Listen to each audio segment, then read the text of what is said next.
Muy buenas tardes, saludos desde Cartagena. Son las 7 de la tarde del 25 de febrero de 2021. Muy buenas tardes a los que nos seguís a través de Zoom y un saludo a los que lo haréis más tarde a través de YouTube, en cualquier otro momento y desde cualquier otro territorio.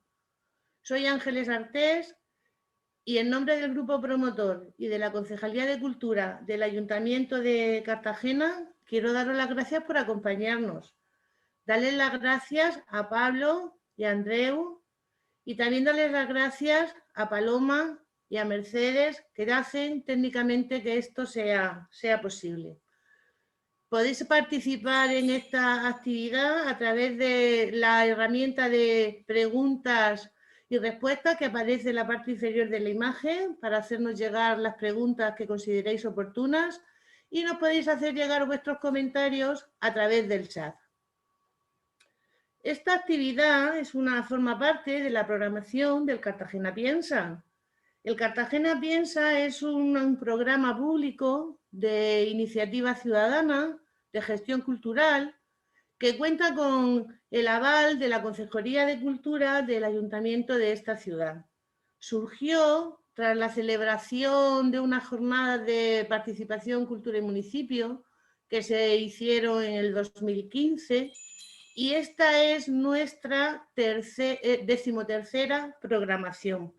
El propósito del Cartagena Piensa es incorporar a la programación cultural la divulgación científica y el pensamiento filosófico en la programación cultural del municipio, para ofrecer una visión rigurosa y actualizada de la realidad contemporánea. El programa agrupa distintos temas y distintos tipos de actividades para todas las edades, y tiene una clara vocación descentralizadora, porque parte de su programa se desarrolla en los barrios y diputaciones del municipio, aunque ahora obviamente hemos optado por esta vía digital y telemática, que también nos está ofreciendo muchas satisfacciones. El proyecto cuenta con el apoyo expreso y decidido de las universidades públicas de la región, tanto de la Universidad de Murcia como de la Universidad Politécnica de Cartagena, y de otras instituciones, asociaciones, colectivos, que hacen que el Cartagena Piensa sea lo que es: una iniciativa cultural, inquieta y plural. Al mismo tiempo estamos abiertos a recibir cualquier sugerencia o propuesta a través de nuestras redes sociales y desde la propia página del Cartagena. La charla de hoy se enmarca dentro del ciclo Pensando la transición ecosocial, un tema presente en todas nuestras programaciones porque forma parte de uno de nuestros ejes transversales de trabajo. Hoy vamos a ver conocer el ensayo "¿Y ahora yo qué hago? Cómo evitar la culpa climática y pasar a la acción", a través de la conversación que va a mantener Pablo Rodríguez Ros con el autor, con Andreu Escrivá. Un libro que, lejos de apabullarnos con un discurso demasiado técnico, nos anima desde una lectura amena a reflexionar, a identificar las resistencias, tanto individuales como colectivas, que nos frenan los cambios y nos impiden que pasemos a la acción.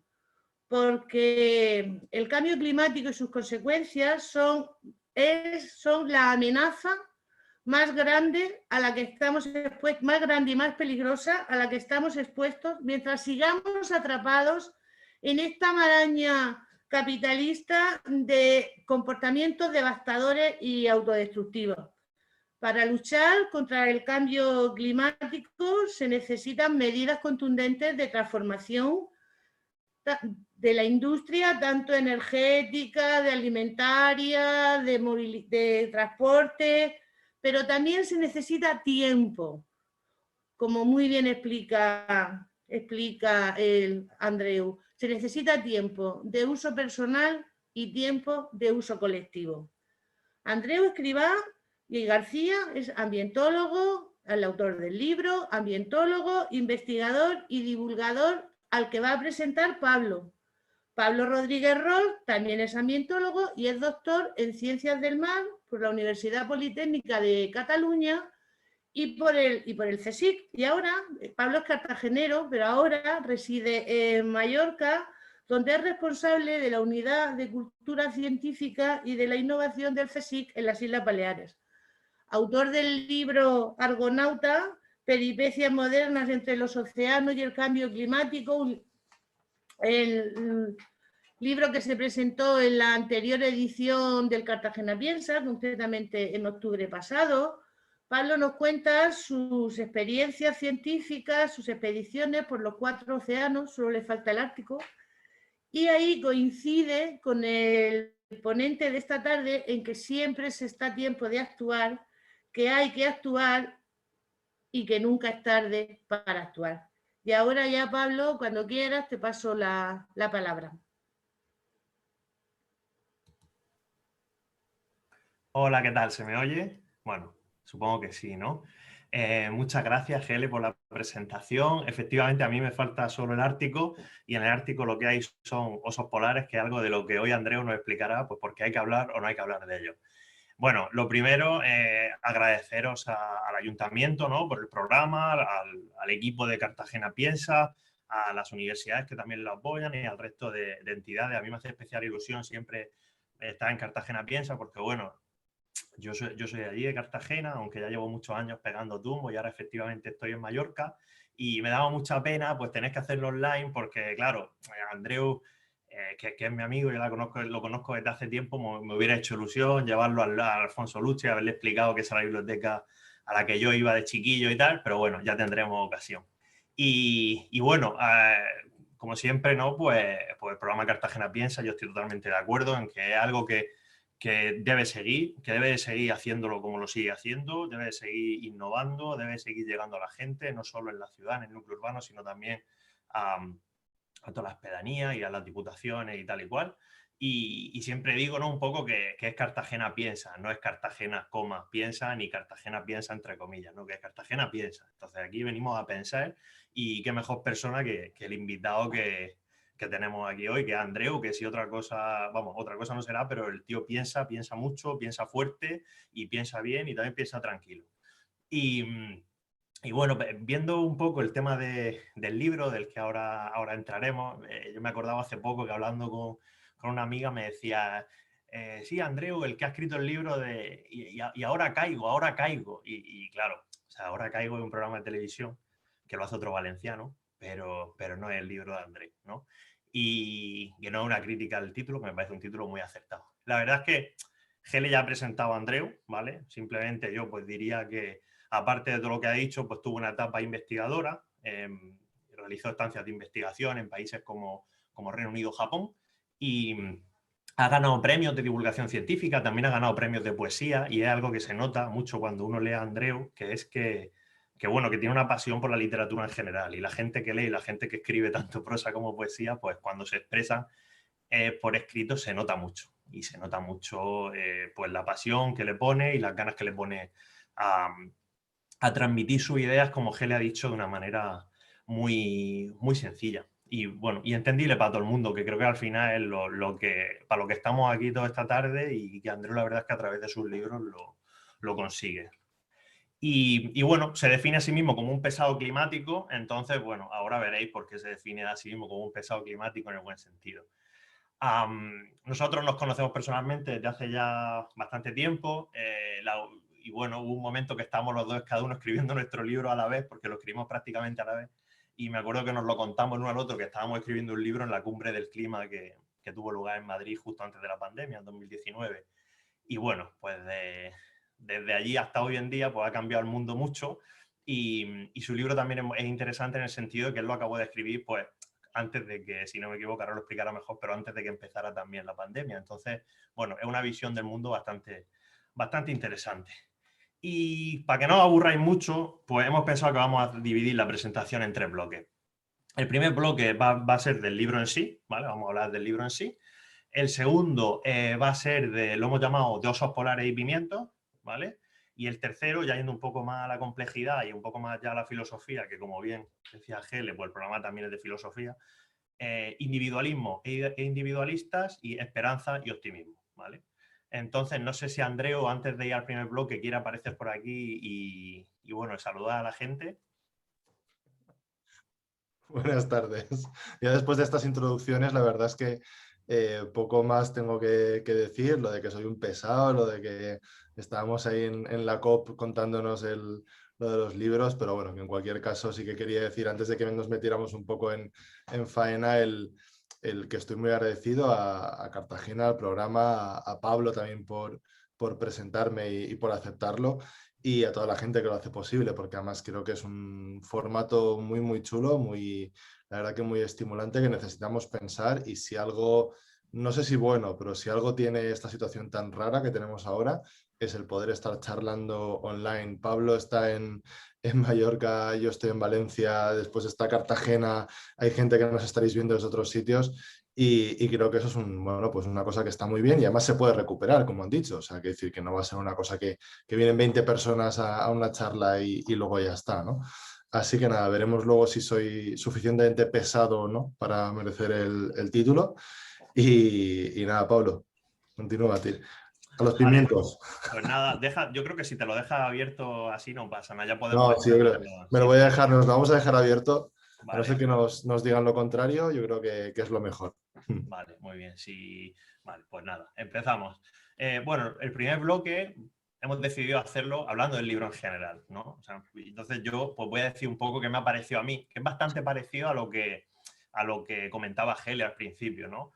A mí el libro en general me parece un libro que es una llamada en general pues, bueno, a cambiar el estilo de vida, pero más que a cambiar el estilo de vida en muchos aspectos, o el individualismo, que hablaremos luego y tal, no sé, a una, bajo mi punto de vista, austeridad bien entendida, ¿vale? Que es lo que yo con algunos amigos que también son de Cartagena, pues podríamos encuadrar dentro de un concepto que nosotros nos inventamos, que es la ecomandanga, ¿no? Y bueno, el libro es un libro, lo que primero que decía es que es un libro muy corto, porque son 150 páginas, ¿vale? Un poco más de 150, pero son 160, 150 y pico. Y todas ellas, claro, lo bueno es que cuando uno hace un libro corto, yo creo que sintetiza muy bien todo lo que quiere decir y eso se nota, porque no hay relleno, no hay cosas así que se noten que están ahí metidas con calceador, ¿no? Hay mucha autocrítica a la comunicación del cambio climático, mucha autocrítica, no solamente hay palos para los políticos, para tal, sino también hay mucha autocrítica, que es algo que bajo mi punto de vista es bastante raro, por infrecuente. Y bueno, y sobre todo en general es que comunica desde un punto de vista alentador, no optimista, pero sí esperanzador, como hablaremos luego, lo cual ayuda a que no sea paralizante. No cae en un tecno-optimismo en exceso como, bueno, pues como figuras mundiales como Elon Musk y esta gente, pero tampoco cae en el colasismo fácil de aplauso facilón y de, bueno, nos vamos a ir todos a tomar por saco, con perdón, y no hay nada que hacer, ¿no? No es un libro de eso. Y bueno, sobre todo trata al lector de tú a tú, yo no noto superioridad moral, ni ética, ni de ningún aspecto, sino que es como si un amigo tuyo te estuviera contando todo esto y nos anima pues a aceptar nuestras propias contradicciones que todos tenemos, a huir del perfeccionismo imposible y ya que, como bien dice una frase muy buena de su libro, es que la vida no está hecha para contar gramos de CO2, que ahora explicará un poco más él esto, y bueno, que hay muchas cosas que podemos hacer, ¿no? Es un libro que es de divulgación, pero se adentra también, como digo, en la acción y en cierto modo un poco de agitprop, ¿no? Un poco de propagandilla y agitación, ¿no? Y él nos explicará si, bueno, pues yo quería plantearle en este bloque que nos cuente un poco si whatever works, o sea, si lo que sirva es bienvenido o no, o hay que seleccionar. Porque claro, hay una cosa que sucede, es que desde un punto de vista científico está claro que hay que hacer, desde un punto de vista político no está tan claro el cómo, o hay muchas visiones del cómo hay que hacer las cosas, ¿no? Y ya, simplemente, pues, que nos cuente un poco esto y yo te quería plantear también una última pregunta, que es, desde el libro primero que escribiste, que es este, que es Aún no es tarde, hasta el nuevo, pues, ¿qué ha pasado con Andreu? ¿Es el mismo? ¿De qué te has dado cuenta? Hablando y dando tantas charlas del libro que has dado estos últimos años. Bueno, cuéntanos un poco. Bueno, ¿qué ha pasado con Andreu? Que yo creo que ganó unos cuantos kilos a raíz del confinamiento, que creo que eso nos ha pasado a muchos. Pero bueno, hablando en serio, de hecho empezaré por la última pregunta. este libro no existiría sin el libro anterior. No quiere decir que no se pueda leer sin leerse el anterior. Esto no es una trilogía, no es Harry Potter, ni El Señor de los Anillos. Pero sí que es verdad que las reflexiones que hay son gracias a que tuve la oportunidad con el libro anterior, con Aún no es tarde, de estar 3 años rodando todos los años por muchos pueblos, por centros de cultura, por universidades, por otros sitios, que me permitieron ir explicando el cambio climático. Aquel era un libro de divulgación científica pura, por decirlo así. Es verdad que desde una postura, pues bueno, ideológica, personal, ética y moral muy definida, pero quería dar a conocer un problema. Eso además, digamos, tenía muchísimas referencias científicas, artículos, informes, etcétera. De hecho, había gente que me decía que estaba súper bien documentado. Claro, Pablo y yo, por ejemplo, que venimos del mundo de la investigación, es casi natural cuando dices una cosa de los polos perderán el 50% del hielo en los próximos 30 años. Pues tienes que poner una nota de decir esto de dónde lo saco, ¿no? Entonces, todo esto estaba muy bien y yo me alegro mucho, ¿no?, haber tenido esa oportunidad, pero es verdad que me di cuenta que cuando hacía las charlas, la gente después se me acercaba, o en el turno de preguntas un poco, y me decían, oye, que esto está muy bien, me has abierto los ojos, es verdad, queda poco tiempo, esto es un problemón, no me había dado cuenta después de que la capa de ozono no tenía nada que ver y en realidad esto va de otras cosas, el oso polar no es el más afectado, etcétera, etcétera. Pero siempre venían a preguntar un poco lo mismo. ¿Y ahora yo qué hago? Porque si por una parte no dices lo que hay que hacer, te quedas cojo. Si por otra parte solo hablas de cambios estructurales, las personas se quedan de alguna forma insatisfechas, ¿no? Porque no encuentran un papel, no encuentran una forma de actuar. Entonces, después de darle muchas vueltas, decidí, y más que decidí, era una necesidad de, pues bueno, escribir algo, como ha dicho Pablo, una especie de conversación de tú a tú con un amigo de qué le diría yo a alguien que se quedase conmigo una hora después de una charla a tomar una cerveza y a preguntarme cosas sobre cambio climático. Y creo que lo hago desde un punto de vista, digamos, muy horizontal, pero no por una cuestión táctica o no por una cuestión estratégica de que yo quiera meterme en la cabeza de la otra persona, sino porque yo mismo me lo he planteado. En el libro hay una serie de excusas, por ejemplo, para no actuar, hay una serie de inercias personales, hay una serie de incoherencias que se van contando. No son cosas que yo me invente o que haya leído en un artículo científico, son cosas que yo experimento. Yo soy incoherente en muchas cuestiones, digamos, de eso, relativas al cambio climático. Trato de ser lo más coherente posible, evidentemente, pero soy incoherente en algunas, o me falta mejorar en otras, o hay cosas que me generan un profundo malestar o no sé ni siquiera cómo conjugar, ¿no? Por ejemplo, un caso muy clásico es las ganas de viajar, y más ahora, después de estos meses tan extraños y tan ásperos, con saber que el hecho de viajar y coger un avión, que yo cojo muy pocos, yo he cogido muy pocos a lo largo de mi vida, pues genera unas emisiones tremendas, ¿no? Y hay una serie de cosas que yo me he ido planteando y he tratado de averiguar si realmente tenían sentido o no, si realmente eran un impacto desdeñable o eran un impacto, digamos, muy grande. Y al final he llegado a varias conclusiones. Una de ellas, ya Pablo ha hecho el spoiler un poco, de que la vida no está hecha para contar gramos de CO2, porque al final hay tantísimas decisiones en el día a día, en la vida, en lo que hacemos, en cómo nos movemos, en qué compramos, en qué comemos, en dónde vamos, en cuál es nuestro ocio, etcétera, etcétera, que si tenemos que incorporar todas esas decisiones y pensarlas y sumarlas, pero ya no solo en cuestión económica o de tiempo, sino también en su impacto ambiental, vamos a volvernos locos. Y más en un momento como el de ahora, y más si estamos llegando a casa, tanto ahora como antes de la pandemia, a las 8 de la noche, cansados, después de un día de trabajo, si tenemos que hacer aún muchísimas cosas, tenemos muy poca energía mental realmente para plantearnos todo esto, con lo cual al final me parecía un enfoque poco realista. A toda esa gente que me preguntaba, ¿ahora yo qué hago?, la respuesta no puede ser darles una tabla de deberes climáticos o de los 10 mandamientos climáticos para que los cumplan. Sobre todo porque si no los cumplen, y no los van a cumplir, porque yo tampoco cumpliría esa tabla, digamos, rígida de mandamientos, te sientes mal. Y una de las claves también para la acción climática es eliminar la sensación de culpabilidad, que es una de las cosas que he notado mucho. Desde un poco lo que preguntaba Pablo, desde aún no es tarde hasta ¿y ahora yo qué hago? Han pasado, en lo que es la escritura, han pasado unos 3 años y medio, más o menos, y lo que sí que he notado es que mientras aún no es tarde, hacía falta un esfuerzo de divulgación del cambio climático, porque era un tema que no estaba en las agendas, que había muy poca atención mediática, y la que había habido es básicamente por la Cumbre de París. Ahora mismo ya hay una atención mediática, más allá de que el coronavirus la haya barrido, ¿no? Pero ahora ya hay una percepción social, ahora ya hay hasta una cuasi hegemonía cultural de la concepción, digamos, climática como un eje vertebrador de lo que tiene que ser un futuro.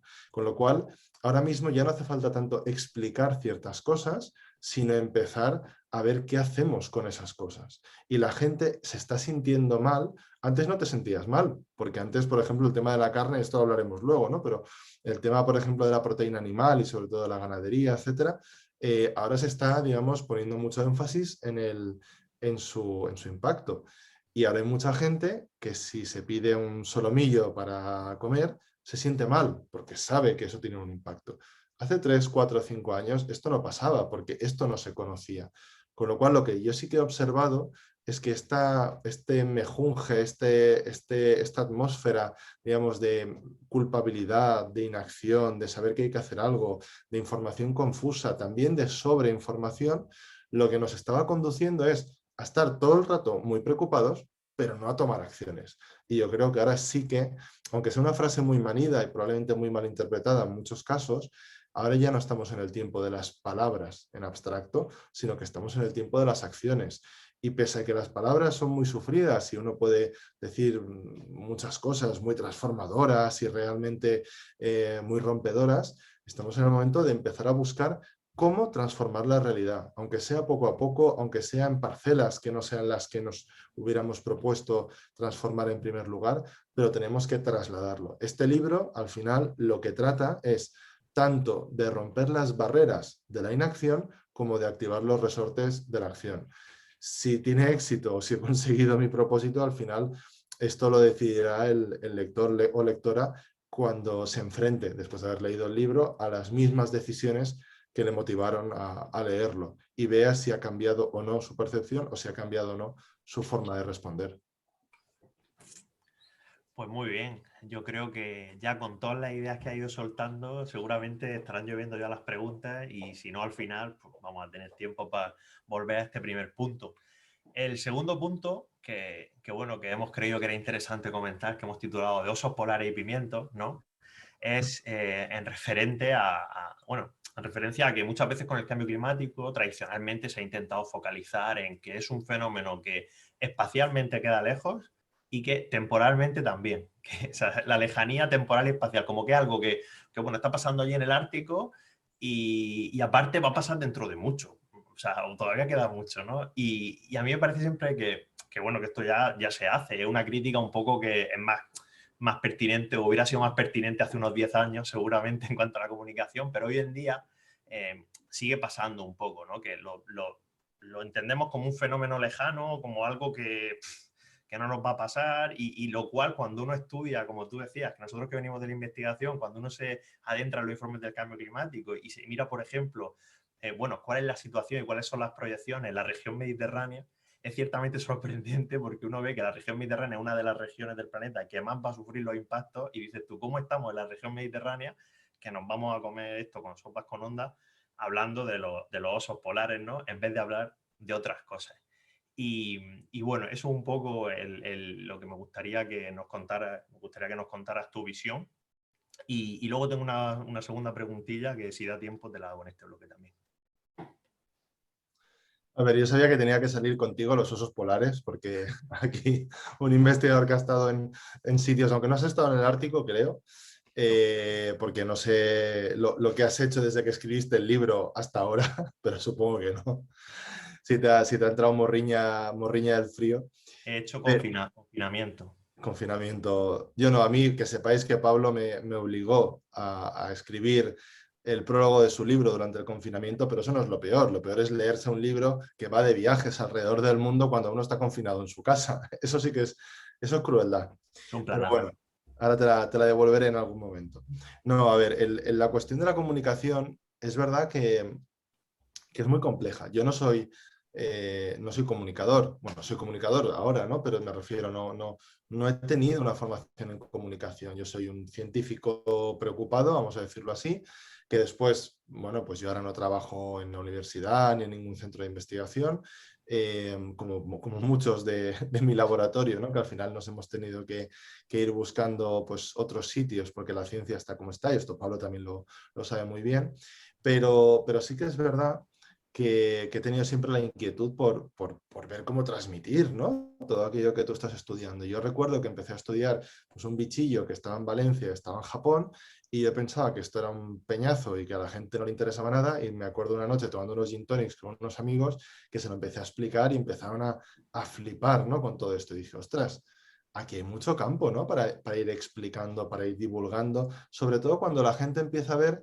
uno, que lo haces contándolo como contarías una historia, y después que les afecta o les pilla cerca o lo haces con un poco de humor también. Entonces empecé a ver que ahí había, digamos, un camino muy amplio, sobre todo porque en el cambio climático, yo lo digo en el libro, hay un momento en el cual yo tengo una especie de epifanía científica a la hora de divulgar esto, y es cuando hace 7 años ya estoy en una charla de un investigador de primer nivel, del cual no digo el nombre en el libro ni lo diré ahora, pero de primerísimo nivel mundial, y se gira a la audiencia y dice, es que no sé cómo la gente no entiende esto, no sé cómo la gente no lo ve. Yo estaba en las primeras filas, entendía de qué estaba hablando, pero no entendía la diapositiva que estaba proyectando. Era una diapositiva llena de gráficos, de números, súper complicada, abigarrada. Claro, nosotros no podemos salir a la calle y empezar a decir 415 partes por millón, 2 grados más que la temperatura preindustrial, no podemos hablar de tasa de deshielo de los glaciares de Groenlandia, y de empezar a utilizar referentes muy lejanos en lo conceptual, como son los científicos, muy lejanos en lo espacial, como han sido las imágenes recurrentes del cambio climático, o muy lejanos en lo temporal, porque al final ha habido muchas bueno, pues películas o muchas hasta series o elementos de la cultura que han hablado de cambio climático, pero lo han hecho de aquí mucho tiempo, ¿no? O como que, bueno, pues la humanidad, pues en el año 3200 pasa esto, pasa lo otro. Esto te aleja. Esto es una cuestión puramente de que tú no reaccionas a un estímulo que pone en peligro tu supervivencia de aquí 60 años, porque primero no sabes si vas a estar aquí, y después porque hay un grado tal de incertidumbre con esas predicciones que no tienes ningún anclaje para actuar realmente, ¿no? Entonces yo creo que la comunicación del cambio climático primero ha pecado de esta lejanía en todos los aspectos, formal, divulgativa, temporal, espacial. Pero es que además después de pecar de esta lejanía, ha pecado de catastrofismo. Porque si a uno le dicen que se está incendiando su edificio, pero que puede salir, tiene que salir por esa puerta, que fuera están los bomberos, que no pasa nada, etcétera, pues oye, pues uno sale evidentemente. Pero si te dicen, te quedan 30 minutos en el edificio, todo el edificio va a arder y no tienes ningún tipo de salida, pues no intentas buscar la salida, te quedas simplemente ahí, ¿no? Aquí un poco lo que ha pasado es lo mismo, al hablar tanto de catastrofismo, ¿qué ha hecho la gente? Y la gente es lo más entendible del mundo, no es ninguna crítica, pues intentar aprovechar el presente. Si te dicen que en el futuro se va a poder volar menos, pues vuelas ahora. Si te dices que en el futuro va a hacer más calor, habrá sitios a los que no se podrá ir, etcétera, etcétera, pues los visitas ahora, ¿no? Si te dicen que no vas a tener coche, que no se va a poder uno pues, moverse de esta forma, de la otra, o comer esto o lo otro, pues te lo comes ahora, te mueves ahora. Ese es un poco un fallo fundamental que tenía una razón de ser, que es decir, oye, vamos a alertar a la gente de esto que está pasando y esto que estamos viendo. Y esto era la ciencia en los años 80, en los años 90. Pero rápidamente se vio que esto no era así. Y afortunadamente, desde los años 2000 y particularmente desde 2010, 2015 más o menos, ha habido un movimiento muy claro de redefinición de cómo se tiene que comunicar la emergencia climática, de cómo se tiene que comunicar la ciencia del cambio climático, pero también las soluciones del cambio climático. En este punto es en el que yo creo que nos encontramos ahora y donde tenemos que pasar de esas soluciones genéricas que más o menos la gente entiende, desde las energías renovables, la reforestación, las ciudades pues, con menos coches, la compra más duradera, más sostenible, aunque se haya vaciado mucho de contenido. Tenemos que pasar de estas soluciones macro a soluciones, digamos, que nosotros seamos capaces de visualizar, no a soluciones individuales, que esto es muy distinto, pero sí a soluciones que no pensemos tampoco que alguien las pondrá en marcha y ya se solucionará todo, porque es que no va a ser así. Nosotros tenemos que tratar de construir y de activar esos resortes desde lo individual, desde lo personal, pero sin una óptica individualista, que esto supongo que me estoy metiendo en la última pregunta, pero me ha llevado por aquí, no sé si te pisa ahora la pregunta, pero bueno, en cualquier caso, aquí lo importante fundamentalmente es también comunicar que no son hechos determinados, es decir, no hay un determinismo de cómo van a suceder las cosas. Me explico. Yo últimamente pongo un ejemplo del libro, ya lo veréis, quienes lo leáis. El libro está lleno de ejemplos tan absurdos como pesar 2 ballenas azules en una balanza enorme, pero en este caso voy a poner un ejemplo mucho más claro. Si estuviéramos todos reunidos ahora mismo, como tendría que ser si no hubiera COVID, imaginaos que entra una persona en la sala donde estamos 80 personas, y nos dice que esa sala han venido unos técnicos corriendo y han calculado que va a caerse, va a derrumbarse en cuestión de 1 hora, hora y media. Yo supongo, porque yo lo haría, que echaríais a correr inmediatamente, saldríais, ¿no?, de la sala. Y que os daría igual si los técnicos se han equivocado en 10 minutos arriba, 10 minutos abajo, se derrumba de aquí a 1 hora y cuarto, o incluso se pasa un poco y se derrumba de aquí a 1 hora y 33 minutos. Porque lo que os han dicho es que los técnicos están 100% seguros de que eso va a suceder. En el cambio climático, esa es la incertidumbre que tenemos. No tenemos ningún tipo de incertidumbre ni sobre su realidad, porque ya ha subido la temperatura a más de 1 grado, ni sobre sus impactos, que sabemos que van a ser tremendos en muchos sitios, ni tampoco sobre el grado en que va a afectar a toda nuestra sociedad. Sobre lo que hay incertidumbre es sobre algunos aspectos, por supuesto. Pero la mayor incertidumbre, y aquí es donde viene un poco la clave de todo esto, no es una cuestión, digamos, de cómo se va a comportar la atmósfera o de cómo se van a comportar los océanos, aunque es verdad que hay incertidumbres. La mayor incertidumbre es cuántos gases de efecto invernadero, es decir, aquellos que causan el cambio climático, vamos a emitir los humanos.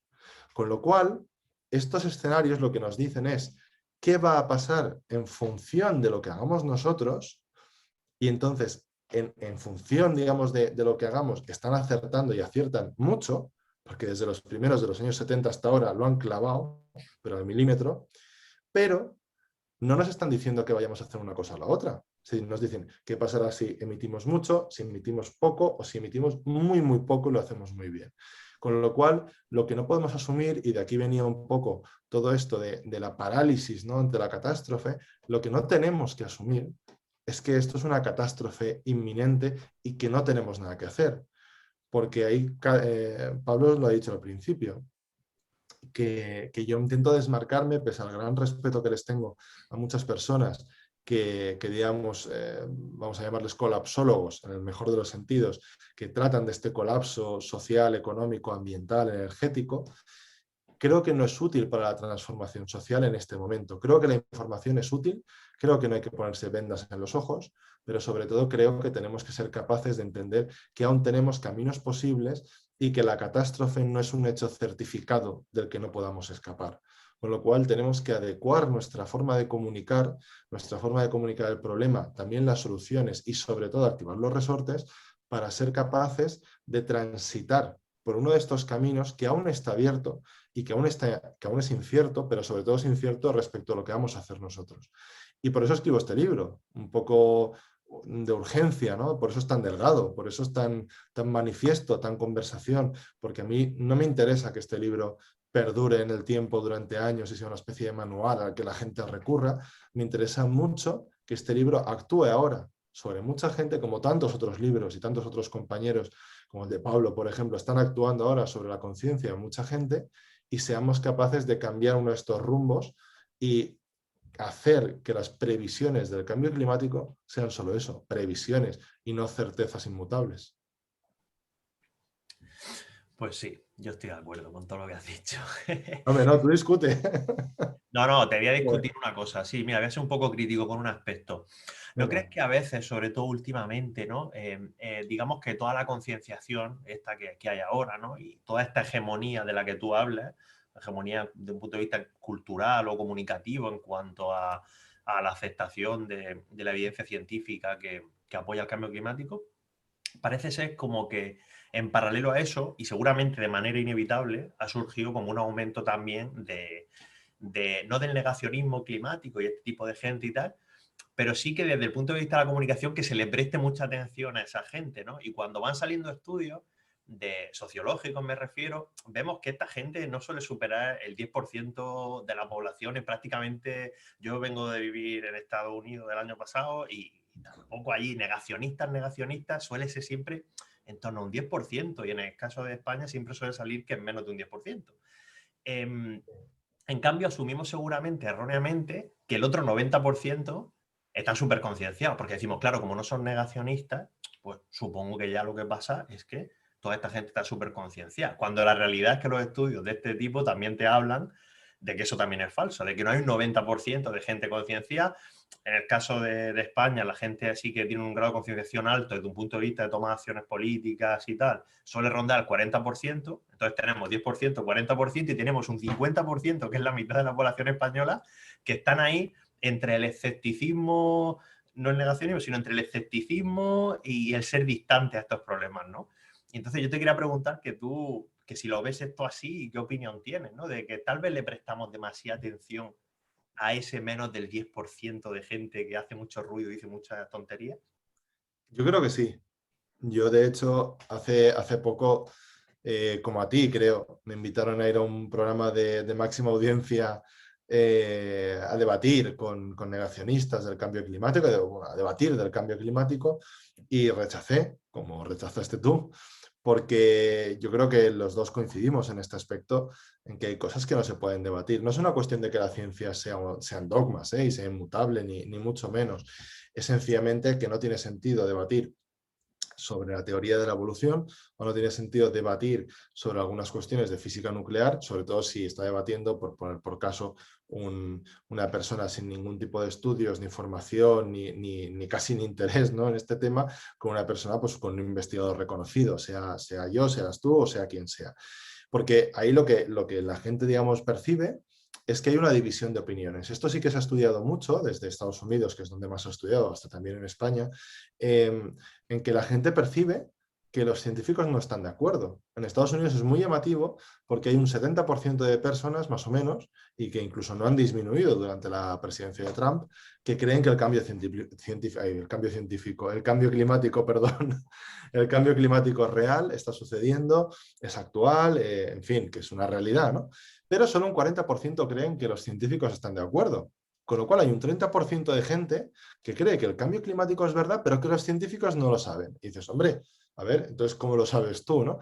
¿Por qué pasa esto? No es que la gente sea tonta, ni mucho menos. Es que la gente lo que ve es, pues, programas de televisión en los que se enfrenta uno contra uno. ¿Qué pasa cuando tú ves uno contra uno? Que dices, bueno, esto debe estar al 50%. No está al 50%, está al 99% y virtualmente al 100%, porque la persona, digamos, que se atreve a debatir y a negar el cambio climático en público, la inmensa mayoría de las veces tiene intereses declarados. En Estados Unidos hay muchos estudios sobre cómo estas personas tienen detrás a las petroleras o institutos de investigación fake que montan estas petroleras, pero el caso es que meten ruido. Y al meter ruido, lo que consiguen es que la gente piense que esto aún está en debate. Entonces, gente negacionista, digamos, al 100%, hay muy poca. Es decir, gente que lo niegue con ardor, ¿no? Es decir, que diga, no, esto es mentira porque tal, y el cambio climático es una conspiración. De estos hay 4. Los hay, que por Twitter los conocemos, pero hay 4. Pero gente que no se lo sabe muy bien, que no está claro, que sí, pero bueno, pero es que yo he escuchado uno, no está muy claro, ya los científicos ya verán. Hay muchos. Y esos son el problema en el sentido, no que ellos sean un problema, por supuesto, sino el problema está en toda esta bolsa de gente. ¿Por qué? Porque además conocer el consenso científico sobre el cambio climático es uno de los mayores predictores de acción frente al cambio climático. Es decir, cuando la gente sabe que todos los científicos que estudian el clima están de acuerdo y no hay duda ninguna, la gente actúa. Porque dice, ostras, que yo estaba aquí pensando que me voy a esperar a ver si, pero resulta que no, que están todos de acuerdo, pues habrá que hacer algo, ¿no? Yo en el libro lo comparo con un caso que me dio mucha rabia no haber podido incluir en Aún no es tarde, porque también ha apuntado alguna cosa de estas, que es, probablemente le sonará a alguna de las personas que nos están escuchando, que es el aceite de palma. El aceite de palma, la gente que nos dedicamos al medio ambiente, pues ya le teníamos bastante rabia, ¿no? Y bastante tirria desde hace mucho tiempo, porque, en fin, está asociado a muchos problemas, tanto de derechos humanos, etcétera, como de deforestación en países, por ejemplo, del sudeste asiático, Indonesia, Amazonía, etcétera. Pero en el 2017, que parece que haga mucho, pero se hace muy poco, ya la veréis por qué y todo lo que ha pasado en medio. En el 17 se publica un artículo en una revista muy prestigiosa, no recuerdo ahora si era Science o Nature, pero vamos, una de las más prestigiosas que existen, sobre la asociación de uno de los componentes clave del aceite de palma con distintos tipos de cánceres. Entonces empieza a haber una alerta tremenda porque parece muy relacionado el aceite de palma con la metástasis y con algunos cánceres. Empezamos a ver tertulianos, empezamos a ver notas de prensa, empezamos a ver marcas decir que van a estudiarlo. A las 2-3 semanas empezamos a ver ya marcas que dicen que van a quitar el aceite de palma. Empezamos a ver a grandes superficies y a supermercados que dicen que lo van a quitar, que van a cambiar los lineales. Y ahora mismo, si uno va tanto por el supermercado como por la calle, y yo me he tropezado con uno, ve anuncios cuyo eslogan ya no es que esté más bueno o sea original o sepa mejor o tenga más chocolate, es que no tiene aceite de palma. Es muy raro encontrar un anuncio cuya fórmula para destacar sea decir que no tengo de algo. Habitualmente un anuncio dice, oye, pues tengo más sabor, tengo más esto, soy original, vengo de tal sitio, soy un producto con denominación de origen. En el caso del aceite de palma es decir, no tengo aceite de palma. Y hay sobre todo marcas de cacao para untar que lo anuncian mucho, ¿no? Y lo destacan muchísimo, pero también cereales, también comida preparada, galletas, en fin. ¿Por qué pasa esto? Porque durante 2017, cuando salta a la luz todo esto, no hay ni un solo científico, no hay ni un solo tertuliano, no hay ni un solo espacio público en el que se defienda que el aceite de palma es bueno. Ahora hay una iniciativa europea del aceite de palma sostenible, etcétera, pero se refiere al cultivo. No estamos hablando de sus propiedades saludables, que no las tiene. Entonces, ¿cuál es el problema? ¿Cuál es el tema aquí? Que cuando la gente percibe unanimidad, consenso científico sobre algo, se actúa. Se actúa porque se percibe que es una cosa que nos tendría que preocupar y que los científicos están de acuerdo. Con lo cual, prestándole atención a estos negacionistas, estamos retrasando este momento aceite de palma en el cual toda la ciudadanía diga, ostras, es que esto va en serio, es que están todos de acuerdo, es que no son 4 hippies, porque el problema está que sí, los negacionistas eran 4, pero los que más ruido hacen, y les debemos mucho a los ecologistas que se han pateado y han defendido este país durante muchísimos años, también son 4, en cierta medida. Y entre medias, pues está la inmensa mayoría de la gente, ¿no? Que ya tiene bastante con todos los problemas que tiene. Con lo cual es fundamental extirpar la duda del debate público, no darles más voz, pero sí darle voz, por ejemplo, al debate sobre las soluciones. Yo no tengo ningún problema, ni creo que lo tengas tú, Pablo, ni lo tienen seguro que muchos de nuestros amigos y colegas, en debatir sobre las soluciones al cambio climático, en debatir sobre si hay que poner miles de coches eléctricos en las calles, o hay que dar subvenciones a grandes empresas, o hay que peatonalizar todas las ciudades, o hay que consumir un 50% menos de alumbrado público.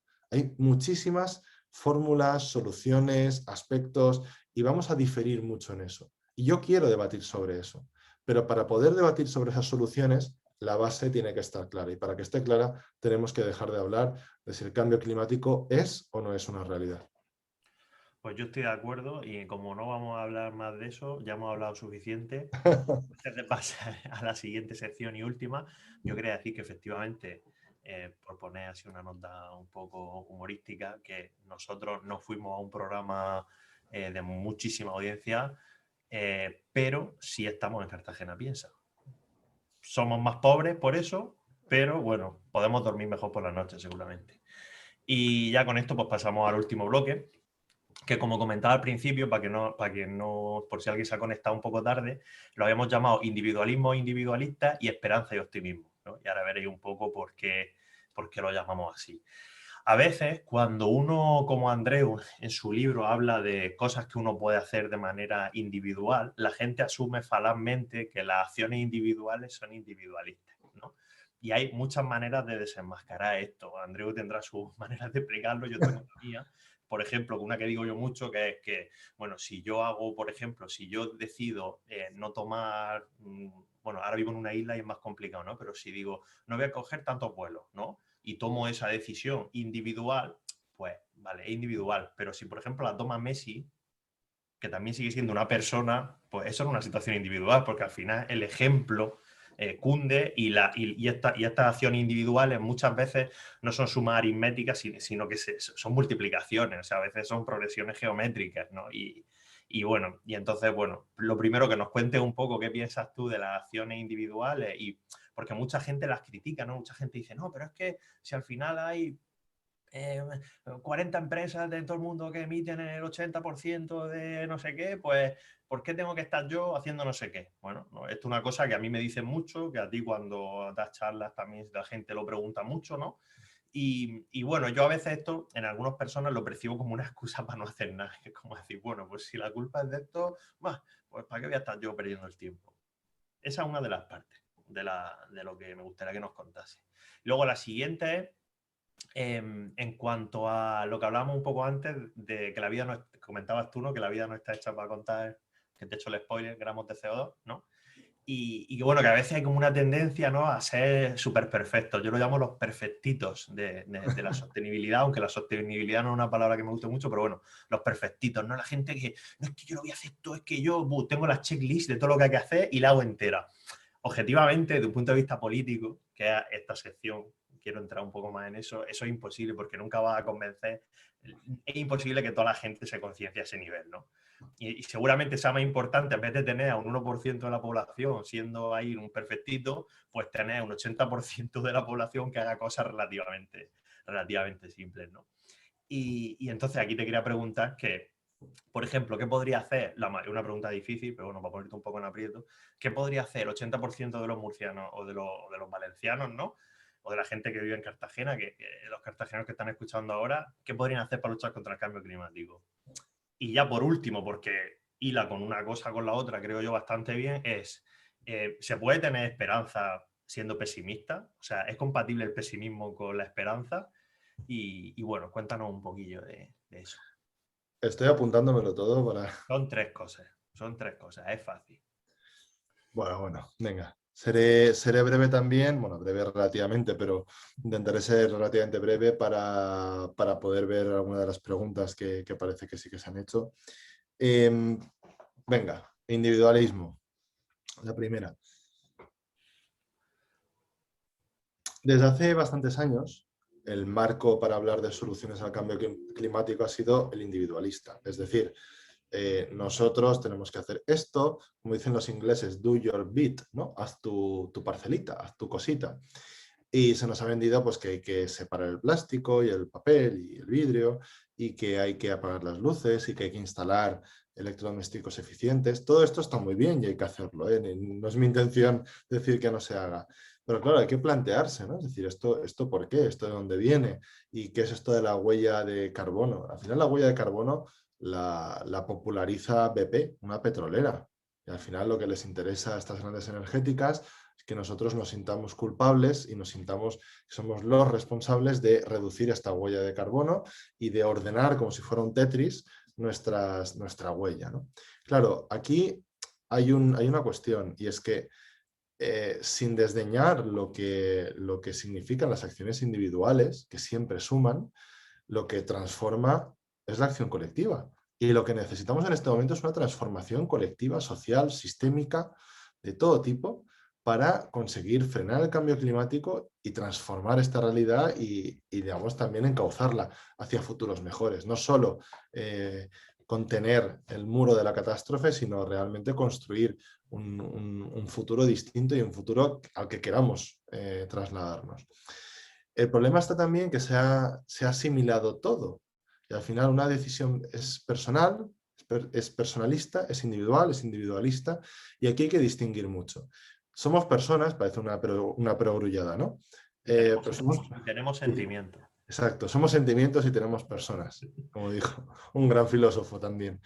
Pero somos personas y todo lo que hagamos es una decisión personal. Parece una tontería, pero no lo es, de verdad.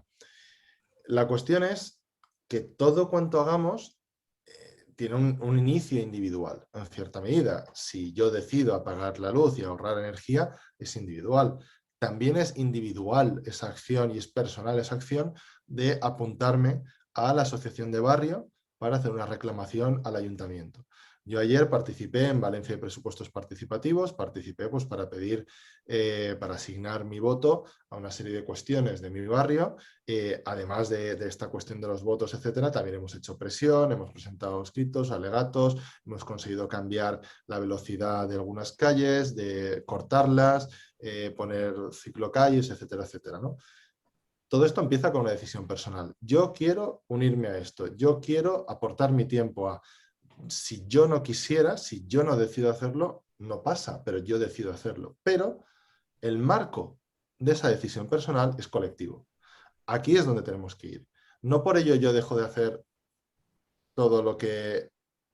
disculpad, que se me había ido un segundo a la pantalla y digo, ya me habéis echado porque me he pasado de tiempo o algo.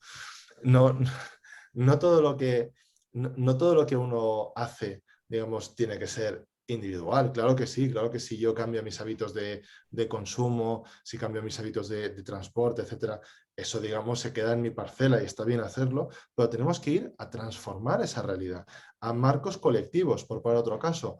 Lo que no puede ser es que haya mucha gente que quiera ir en bicicleta al trabajo, pongamos por caso, pero no pueda. Es que no va a depender que tú vayas al trabajo de las ganas que tú tengas o de la bicicleta que tengas o del compromiso con el planeta que tú tengas. Va a depender de si cuando sales de casa con tu bici te vas a jugar la vida o no te la vas a jugar. Y esto lo sabemos muy bien las personas que vivimos sobre todo en grandes ciudades con tráfico muy, muy intenso o las personas, por ejemplo, que tienen que ir a trabajar a un polígono industrial. Hay mucha gente a la que no le vale el discurso del transporte público o de las bicicletas o de las zonas peatonales y tiene sentido que no le valga. Por eso colectivamente tenemos que dotar de soluciones porque personalmente lo único que vamos a conseguir es que estas personas se sientan mal por no poder ir en bicicleta a trabajar cada mañana. Lo que hay que poner es los medios colectivos y lo que hay que hacer es, sin dejar de transformar individualmente nuestra realidad cotidiana, poner y apretar a nivel colectivo para ser capaces de ofrecer la posibilidad a quien quiera también de cambiar estos comportamientos. Y como yo digo en el libro, es mejor hablar de condiciones de vida que de estilo de vida, porque al final el estilo de vida es una cosa que yo creo que la gente asimila con coches de estos híbridos de conduce como piensas, que asimila con productos eco, que yo no sé en Cartagena, pero en Valencia las tiendas eco justamente están en las zonas más caras de la ciudad, ¿no? Las tiendas con sello ecológico. O al final, digamos, cualquier solución al cambio climático basada en el consumo va a estar fomentando la desigualdad, siempre. Porque va a haber gente que se lo pueda pagar, va a haber gente que se puede sentir muy bien pagando, digamos, el plus de ser sostenible o ecológica, que no lo es, pero le va a parecer que sí, y va a haber otra gente que se va a sentir mal permanentemente. Entonces hay que cambiar este esquema y en vez de hablar de estos estilos de vida que pueden salir en revistas, hay que hablar de condiciones de vida y que todo el mundo no solo tenga unas condiciones, por supuesto, dignas a nivel laboral, a nivel social, a nivel de vida humana, sino que también tenga esas posibilidades de decir, mis condiciones de vida, no ya por estilo, por gusto o por pose, sino mis condiciones me permiten reducir mi huella. La segunda pregunta creo que me decías lo de qué se puede hacer. Esa es buena. Sí, no, era que más que qué se puede hacer, era cómo, o sea, es decir, qué puede hacer que creo que lo está respondiendo ya, en verdad, que es, en vez de centrarnos en qué podemos hacer para ser perfectos, perfecticos, ¿no? Como lo llamo yo, que al final será un porcentaje muy pequeño, pues, ¿qué puede hacer la mayoría de la gente? Y yo creo que lo estás diciendo. Y Claro, en esta línea, hoy, por ejemplo, decía en el periódico de La Verdad con Miguel Ángel Ruiz, ¿no? Que es importante por lo mismo que estás diciendo, unirse a otra gente con tu barrio, organizarse en comunidad, hablar de estas cosas. Y, por ejemplo, ahora mismo lo que está haciendo toda la gente que está escuchando esto en Cartagena Piensa, pues, bueno, pues podría ser algo así, ¿no? Entonces yo creo que eso ya lo ha resuelto bien. Venga, puedes sí, pasar. yo ahí, fijaos que quería compartir, yo hoy tengo en el trabajo, me pedí el día libre para solucionar distintas cuestiones y aparte para estar con vosotros con toda la tranquilidad del mundo. Y esta mañana he podido ir al mercado por primera vez en mucho tiempo. Yo tengo la suerte de que vivo en un barrio de Valencia muy cercano a la huerta y que compro mucha verdura y fruta de apenas 1 kilómetro de mi casa y está muy bien, pero hay muchas otras cosas que no tengo, que no puedo ir con calma o que a veces, pues bueno, cuando vas con prisa, ¿no? Pues compras rápido y envueltas en plástico. Hoy he podido ir al mercado. ¿Por qué he podido ir? Porque tenía tiempo, porque me he dedicado a usar ese tiempo para eso, ¿no? Entonces, creo que una cosa fundamental es lo que más o menos estaba diciendo antes y Pablo ha remarcado de esta acción colectiva en todos los ámbitos, es decir, desde apuntarse a un medio de comunicación o de si estáis suscritos a un medio de comunicación, hacerles ver que es muy importante que hablen de cambio climático, hasta hablar de ello en el trabajo o plantear de por qué tengo que coger un avión para una reunión de 2 horas, que esto afortunadamente ahora no pasa en cierta medida, pero volverá a pasar seguro. Pero también esta cuestión, digamos, del tiempo, más allá de los temas de consumo, etcétera, que también hablo de ellos en el libro, tener tiempo. Al final, la mayor parte de los comportamientos insostenibles que tenemos en el día a día vienen de la falta de tiempo. Uno coge el coche cuando no llega a tiempo porque no tiene tiempo. Si no, iría en autobús o iría andando. Yo cuando tengo mucho tiempo, ha pasado pocas veces, he vuelto del trabajo andando y es 1 hora y media, pero es que ese día ya no necesito después hacer ejercicios en casa o además duermo fenomenal, claro, después de 1 hora y media pateando a buen ritmo. Entonces, creo que eso es fundamental, ¿no? Luchar también por el tiempo, luchar también por otra forma de consumo, de aceleración del tiempo y fijaos que es contraintuitivo, pero no sé si la solución, no lo llamaría así, pero uno de los ejes que tiene que regir lo que es la respuesta a la crisis climática es la ralentización del tiempo. Esto es una emergencia y es muy urgente. La crisis es ralentizarlo todo. Y como decía, esto creo que lo decía el emperador, no sé si lo pongo en el libro, ahora queda fatal que no me acuerdo del emperador, pero yo con los romanos llevo un jaleo. Creo que era Octavio, Augusto, en fin, decía algo así como apresúrate lentamente, ¿no? Pues es un poco eso, es decir, para hacer las cosas bien hay que ir más despacio y para hacerlo también sin gastar más energía ni más recursos de lo necesario hay que ir despacio. Entonces, ¿qué se puede hacer? La otra cosa que sí que os voy a decir, hablar de cambio climático. Yo os agradezco, no sabéis cuánto, que dediquéis vuestro tiempo hoy a estar aquí, a estar escuchándonos, a estar pensando y debatiendo de cambio climático. Pero lo más importante de hoy es que no se quede en el día de hoy, en esta tarde. Lo más importante es que mañana habléis de cambio climático, aunque sea, y lo digo muy en serio, para criticarme, para decir que fue un peñazo, para que Pablo decía no sé menos y aquel respondía a lo que quería y esto, y la verdad es que yo sigo sin saber qué hacer, pero hablad de cambio climático, porque aquí estamos hablando de todo, de la independencia de Cataluña, del Mar Menor, de las pensiones o del último gol de Messi, pero no hablamos de cambio climático.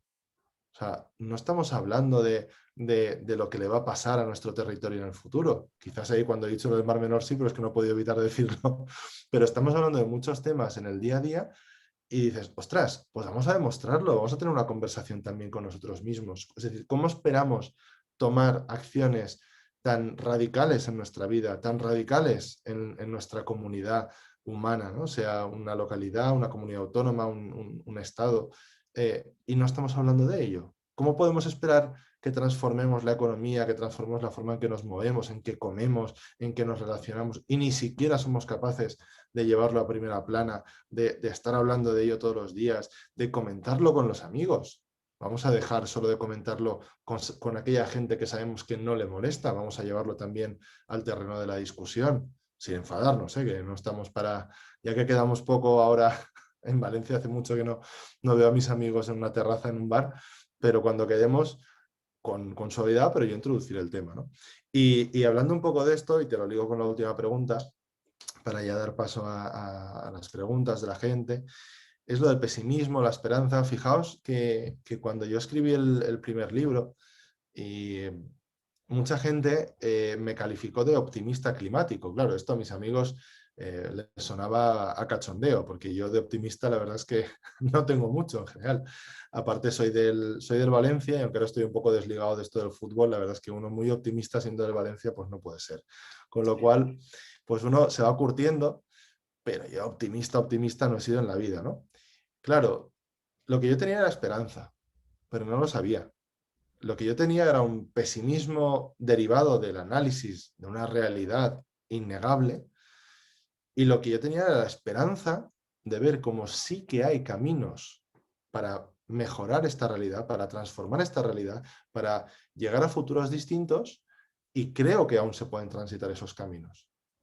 Yo decía, aún no es tarde en 2016, sigue sin ser tarde, aunque se ha hecho tarde, evidentemente, para algunas cosas. Ahí muy bien el product placement que me hace Pablo. Se ha hecho tarde para algunas cosas, claro que sí, pero nos queda mucho más por salvar de lo que hemos perdido. Y yo creo que esta es la clave, ¿no? Cuando mucha gente dice, no, es que esto es imposible y el cambio climático está en marcha, no se puede frenar, no se menos.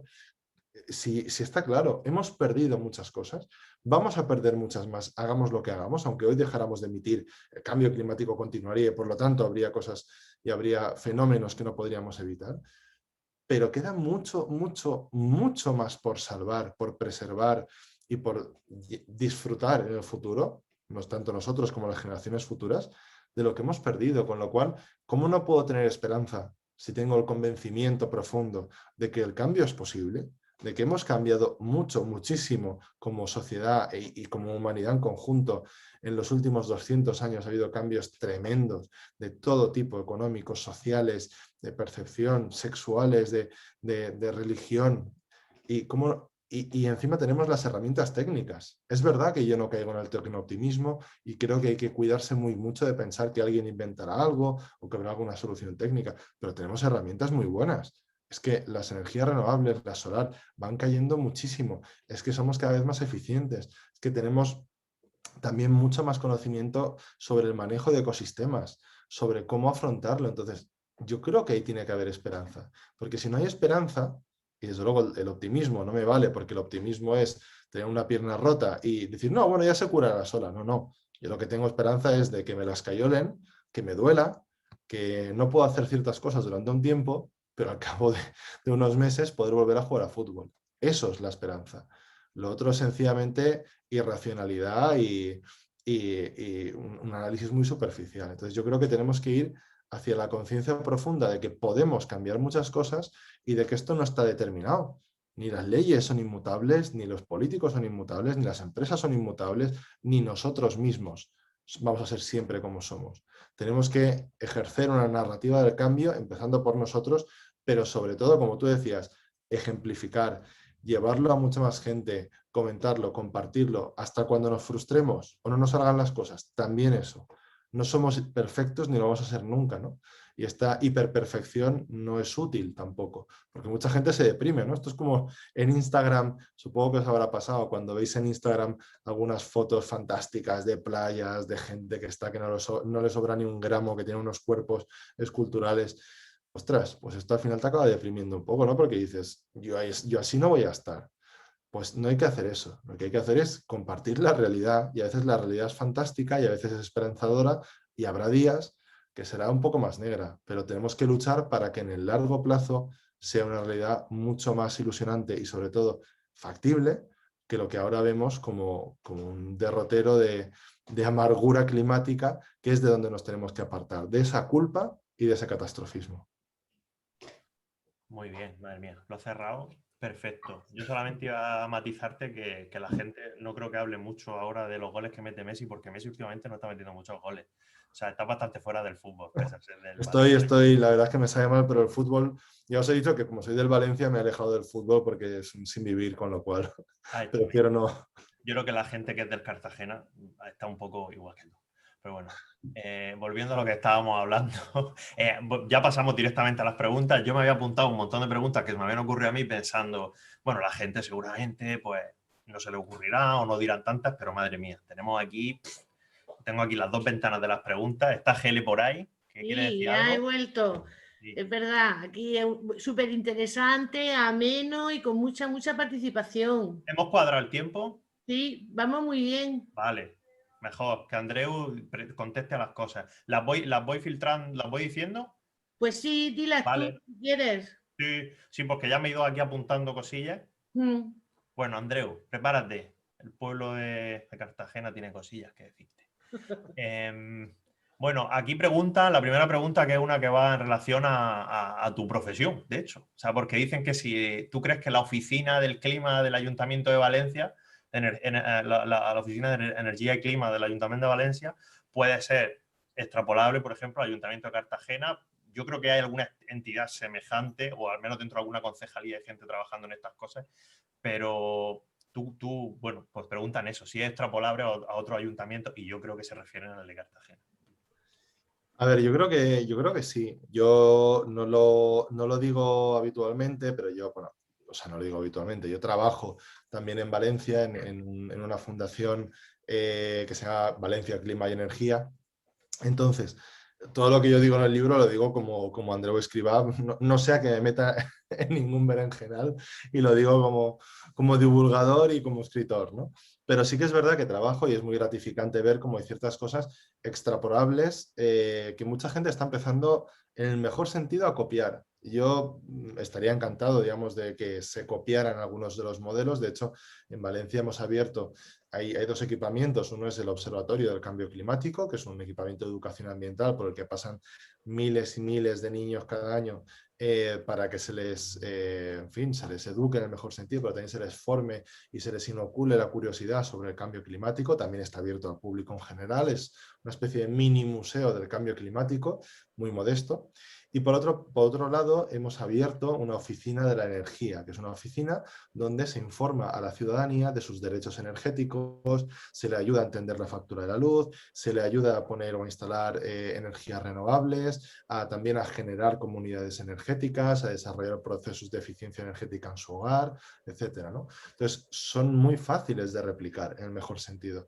Nosotros, la fórmula, digamos, somos una fundación, digamos, que depende del ayuntamiento, pero al ser una fundación el proceso es relativamente más rápido, pero es muy fácil. Al final sí que están habiendo, al menos que tengamos conocimiento en todo lo que es el territorio valenciano, sí que hay algunas experiencias similares. Hay pueblos que evidentemente no se pueden permitir una oficina permanente, pero X días a la semana hay una ventanilla para atender, y estamos de hecho en conversaciones para que esto pueda replicarse en otros pueblos, sobre todo de la provincia de Valencia, y trasladar nuestra iniciativa, nuestro conocimiento y nuestra experiencia. Entonces, yo personalmente, con la particularidad de cada ciudad, de cada pueblo, yo creo que es una cosa que está funcionando súper bien. Para que os hagáis una idea muy tonta, pero cuando abrimos la oficina de la energía, en la cual hay 4 trabajadores, estoy muy contento por la diversidad, porque hay una ingeniera, un arquitecto, una trabajadora social y una educadora ambiental, que es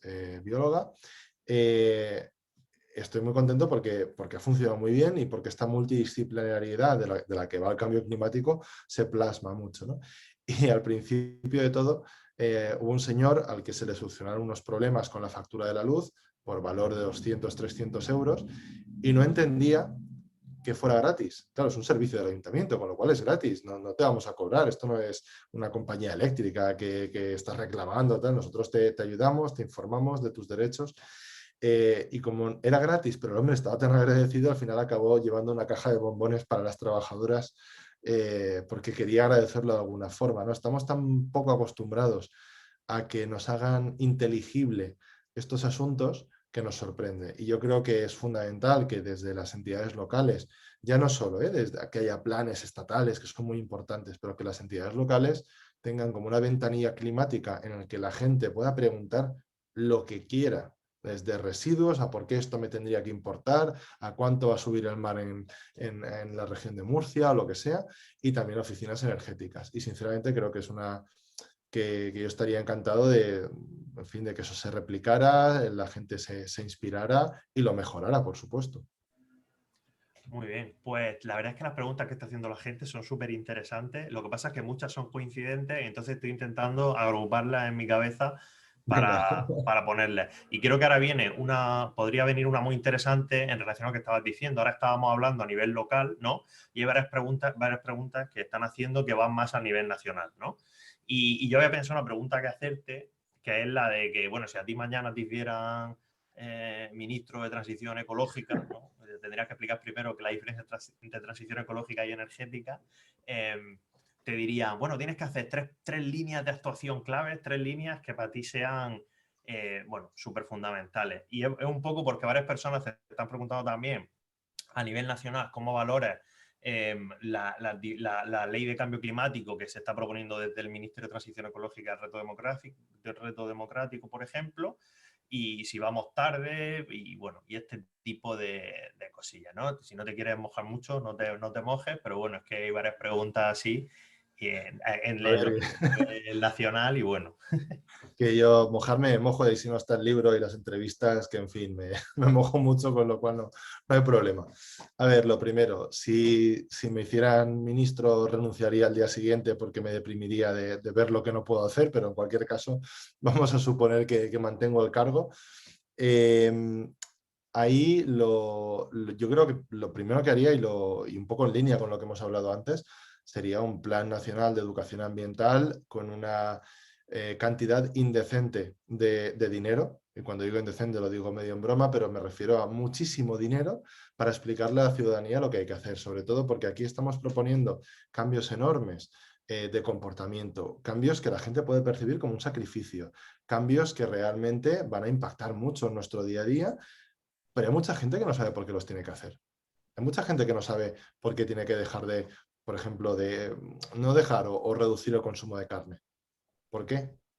¿Dónde está el problema? Que cuando emite el chuletón, cuando se está cocinando, antes, cuando se congela, cuando... Entonces, hay que explicar.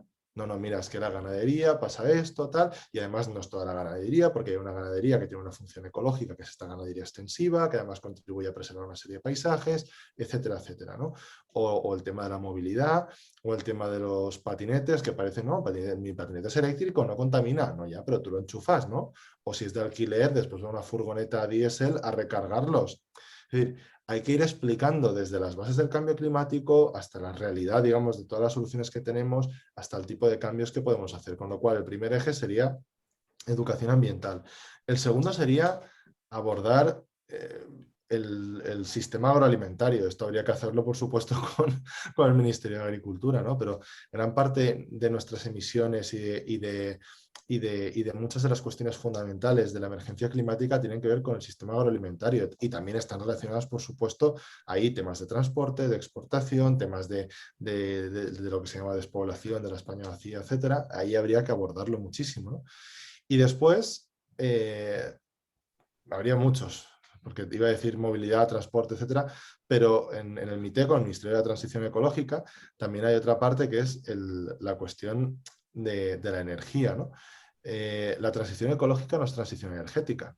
Transición energética es una cosa y además no es simplemente cambiar un enchufe por otro, y la transición ecológica es otra, ¿no? Voy a poner 4, tú me has dicho 3, pero voy a poner 4.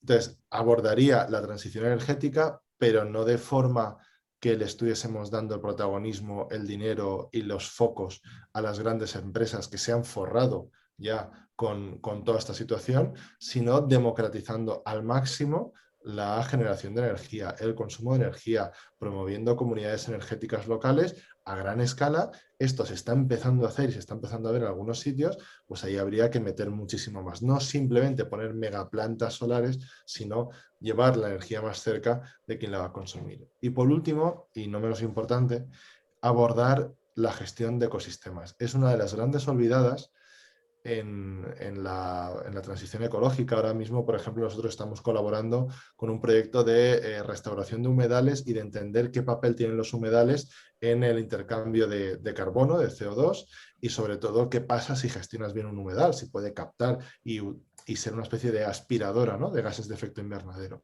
Entonces, es fundamental que entendamos cómo mejorar la gestión de nuestros bosques, de nuestros humedales, de nuestras estepas, de nuestros saladares, es decir, de todas aquellas zonas que tenemos o medio naturales o están también medio degradadas, pero que sepamos cómo gestionarlas para capturar carbono y sobre todo para fomentar la biodiversidad y para fomentar unos ecosistemas sanos, porque eso es una de las bases fundamentales de la vida, ¿no? Yo iría por ahí, hay mogollón, pero bueno, iría por ahí. Y después, lo otro que tendría que hacer cuando fuera ministro, no se me ha olvidado, Pablo.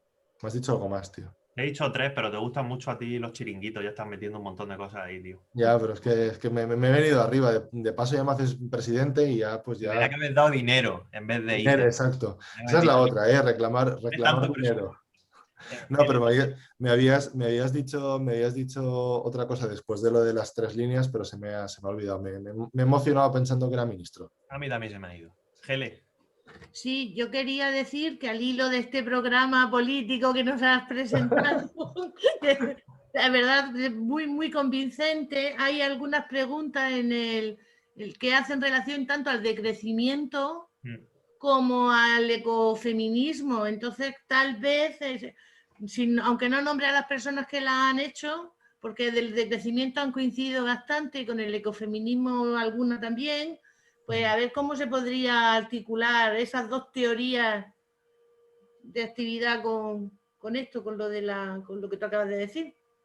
Sí, de hecho lo han preguntado varias personas y también preguntan un poco el tema, había una persona que preguntaba en esta misma línea que dice Gele, el tema de la conciliación, y no sé si por aquí, porque esto es para mí un melón también muy importante y que está relacionado con eso mismo. A ver, venga, vamos con todo a la vez.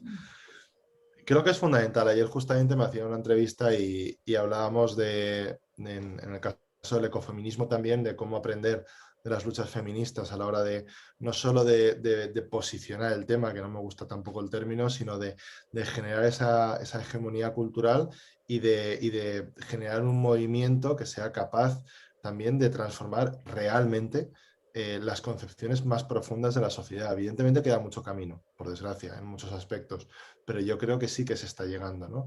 Aquí lo que se está viendo es que hay una interacción y una ligazón tremenda entre cuestiones de género, cuestiones ambientales.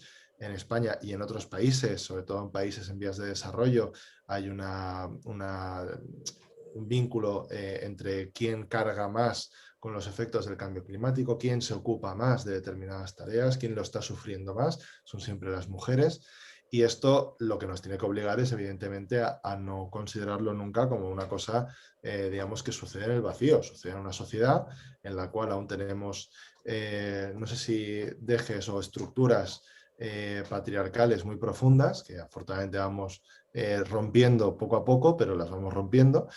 Y esto además tiene un enlace clarísimo, también por no alargarme en cada uno de los aspectos, tiene un enlace clarísimo con la conciliación, con el decrecimiento, con otros usos del tiempo y de la vida.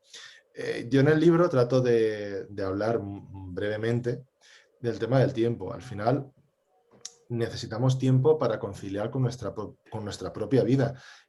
Porque ahora, además, fundamentalmente, es quien está conciliando y quien está, digamos, consumiendo ese tiempo y quien está siempre de alguna forma por debajo y sufriendo estas consecuencias de la falta de tiempo son las mujeres en el trabajo. De hecho, ahora permitidme hacer un poco de publicidad de mi editorial. Acaba de sacar Capitán Swing, va a sacar la doble jornada que va justamente de esto, de cómo es un estudio clásico, de cómo las mujeres al final acaban teniendo una doble jornada realmente y acaban trabajando mucho más, ¿no? Aparte de todo esto, después de la brecha salarial. Con lo cual creo que es fundamental para abordar todo esto, hablar de tiempo, hablar de cómo repartimos el tiempo, de cómo nos lo repartimos como sociedad y de cómo nos lo repartimos como individuos, como personas, como parejas, como gente que tiene que vivir en igualdad y no, digamos, suponer que podemos disponer de determinado tiempo a costa de que otra gente no disponga de él. Entonces creo que hace falta una reflexión muy profunda del tiempo, y esa reflexión también nos tiene que llevar al decrecimiento. Porque al final mucha gente se asusta mucho cuando hablamos del decrecimiento. Yo no soy un decrecentista, confeso, en el sentido de que hay que volver, de que esto es inevitable y hay que reducir el 90% de la esfera material que tenemos en este momento de aquí a un año, porque si no, porque creo que estos mensajes, más allá de que hay razonamientos técnicos muy potentes y muy bien hechos, creo que estos mensajes a la gente le asustan, porque los identifica, lamentablemente es así, los identifican con volver a las cavernas, con volver a la España de 1920, y con ese mensaje no vamos a conseguir ningún tipo de transformación. Lo que hay que hacer es ligarlo a otras cuestiones y otros beneficios y otros bienestares, por ejemplo, el tema del tiempo. Es decir, os cuento una cosa muy, muy breve. Hace poco me entrevistó una persona de Radio Nacional que antes iba a trabajar todos los días a Madrid. En Madrid se ve que es muy común vivir a 50 kilómetros, entonces pues hacía 700 kilómetros a la semana. Ahora con la pandemia solo va un día a la semana. Eso significa que hace 100 kilómetros. Ha decrecido en uso de gasolina, pero muchísimo, se gasta mucho menos dinero y de hecho aporta menos al PIB, al Producto Interior Bruto. Ha decrecido en uso del propio coche, de neumáticos, de todo, pero ha crecido mucho en tiempo para ella, ha crecido mucho en tiempo para hacer ejercicio, ha descubierto una quesería en su pueblo, para interaccionar con los vecinos. Entonces, hemos crecido en unos aspectos, hemos decrecido en otros. El decrecimiento no es vivir peor, es vivir con menos, sobre todo vivir con lo necesario y vivir también con más tiempo, con más conexión humana en ciudades más lentas. Eso es decrecer. Es verdad que hay cosas que cuestan y cuestan mucho. Y a mí, por ejemplo, el momento en el que me digan, mira, pues tienes que decrecer en consumo de libros físicos, pues me va a costar, porque yo he ido a bibliotecas, etcétera. Ahí Pablo tiene, y aquí no tengo la biblioteca, por suerte, porque si no, pero me va a costar. Yo no lo niego. Y si me dicen, no, mira, es que ¿por qué? Porque yo lo que hago con los libros muchas veces es subrayarlos, anotarlos, en fin, los desmenuzo porque es lo que me gusta, ¿no? También de aprender de ellos. Pero bueno, me adaptaré seguro. O hay que decrecer en esto, o ya no, o hay que, por ejemplo, tenemos que ahorrar en carbono para volar y no puedes hacer un viaje transoceánico cada año. Yo es verdad que he hecho 2 en mi vida y ya está, pero igual te dicen, no, mira, 1 cada 10 años, igual que ahorras en dinero para poderte ir, pongamos por caso, a Japón, pues ahorras en carbono para poderte ir a Japón, ¿no? Estas son cuestiones muy delicadas y de hecho hay muchos esquemas actuales, uno de ellos es el propio racionamiento, que son muy controvertidos y sobre los cuales no es que yo no tenga una opinión clara, es que como no se han puesto en marcha, digamos, de forma amplia en muchos sectores, pues no sabemos cómo funcionan. Yo sí que sé un poco cuál es la percepción de la gente, pero lo que tengo claro es que hay que empezar a comunicar este decrecimiento de una forma positiva, pero, ojo, no bucólica. Tampoco estemos aquí diciendo que, que esto va a ser, vamos, una utopía fantástica en la cual vamos a vivir fantásticamente bien todos. Habrá momentos complicados. Y por último, el cambio climático es un problema de desigualdad. El 1% de la población mundial consume más recursos que el 50% más pobre. El 1% más rico. Y el 10% más rico, entre los que estamos seguros mucho, porque es del mundo, no de España, entre los que estamos mucho seguros de los que estamos aquí, consumimos más que el 90% restante. Eso es mucho. Entonces, no es un problema de consumo, digamos, de que seamos mucha gente. No es un problema de consumo así en general, ¿no? de la gente.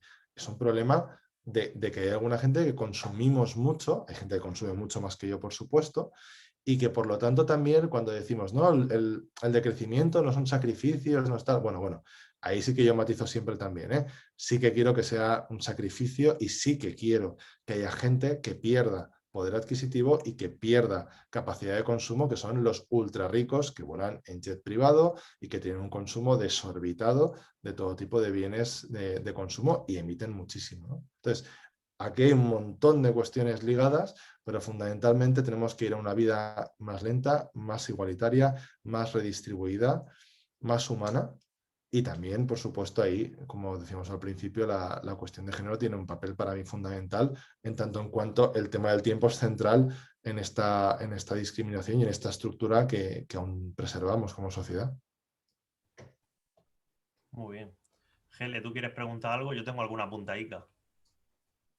No se te oye, no se te oye. Sí, ya. Sí, estaba repasando una pregunta porque Gabriel ha hecho una pregunta que enlaza precisamente con lo que estaba diciendo ahora Andreu. Gabriel es un compañero del Cartagena Piensa y hace una pregunta que en principio ya la has iniciado tú la respuesta, pero por incidir un poquito más en ella, porque dice, ¿no pensáis que aparte de tener conocimiento, consenso científico, las comunidades que tienen más conciencia y defienden en mayor medida la lucha contra el cambio climático son aquellas que poseen un grado alto de bienestar social y económico? ¿Cómo asumir esta lucha en la vida cotidiana entre quienes sufren precariedad y pobreza? Es fastidiada la pregunta, ¿eh? Claro. Porque A ver, ahí sí que es verdad que hay una cosa que a mí en particular me suele mosquear bastante, que es cuando vemos algunos países de pues, Dinamarca, Suecia, Canadá, como, bueno, fantásticos, ¿no? Como luchadores del cambio climático, etcétera. Tienen una huella mucho mayor por persona que un cartagenero o que un valenciano, ¿eh? Entonces, claro, vamos a ir con cuidado porque es verdad que pueden tener mucha conciencia ecológica, pero vuelan muchísimo, comen de la otra parte del mundo, aunque sea ecológico, pero están comiendo siempre cosas de la otra parte del mundo. Y tienen ropa orgánica y ropa ecológica de esta, pero porque se la pueden pagar. Un poco lo que decíamos antes, cualquier solución basada en el consumo va a generar desigualdad. Entonces, claro, las sociedades más ricas también están más concienciadas y encima se lo pueden pagar, con lo cual se sienten súper bien, porque pueden comprar la fruta ecológica, aunque sea de a 8.000 kilómetros, y pueden comprar la mejor ropa o los mejores coches, ¿no? Ahora me hace mucha gracia también Noruega, ¿no? Venderá coches eléctricos, tal. Noruega continúa extrayendo petróleo y ha generado todo su fondo de pensiones, que es el mayor fondo de pensiones del mundo y uno de los mayores fondos de inversión a base del petróleo. Entonces, claro, tampoco, no lo digo como reivindicación, ¿no? Nuestra, pero ojo también con fijarnos mucho en algunas sociedades que hay mucho de lo que aprender, por supuesto, por ejemplo, de estos países nórdicos, pero no es todo tan bonito, ¿no? como parece. Entonces, aquí yo creo que la clave, una vez más, está en no hablar de estilos de vida, no hablar de cómo vive un sueco, sino hablar de las condiciones de vida que le tenemos que ofrecer a la gente. Y cuando yo hablo de decrecimiento, y aquí matizo otra vez, hay gente que estará pensando que no puede decrecer, que su vida ya es demasiado estrecha y que su vida ya es demasiado precaria como para decrecer. Yo lo que quiero es que decrezcamos como sociedad en conjunto en el uso de algunos materiales y sobre todo, como decía, alguna gente que tiene una riqueza enorme o que está gastando muchísimos materiales y consumiendo muchísimos recursos, que decrezcamos en conjunto para que también mucha gente pueda crecer en bienestar, en salud y en condiciones de vida. Esto es verdad que suena muy utópico y es verdad, yo lo admito, que yo no sabría cómo ponerlo en marcha de cero. Es decir, estoy yo solo y me dicen, tienes que hacerlo.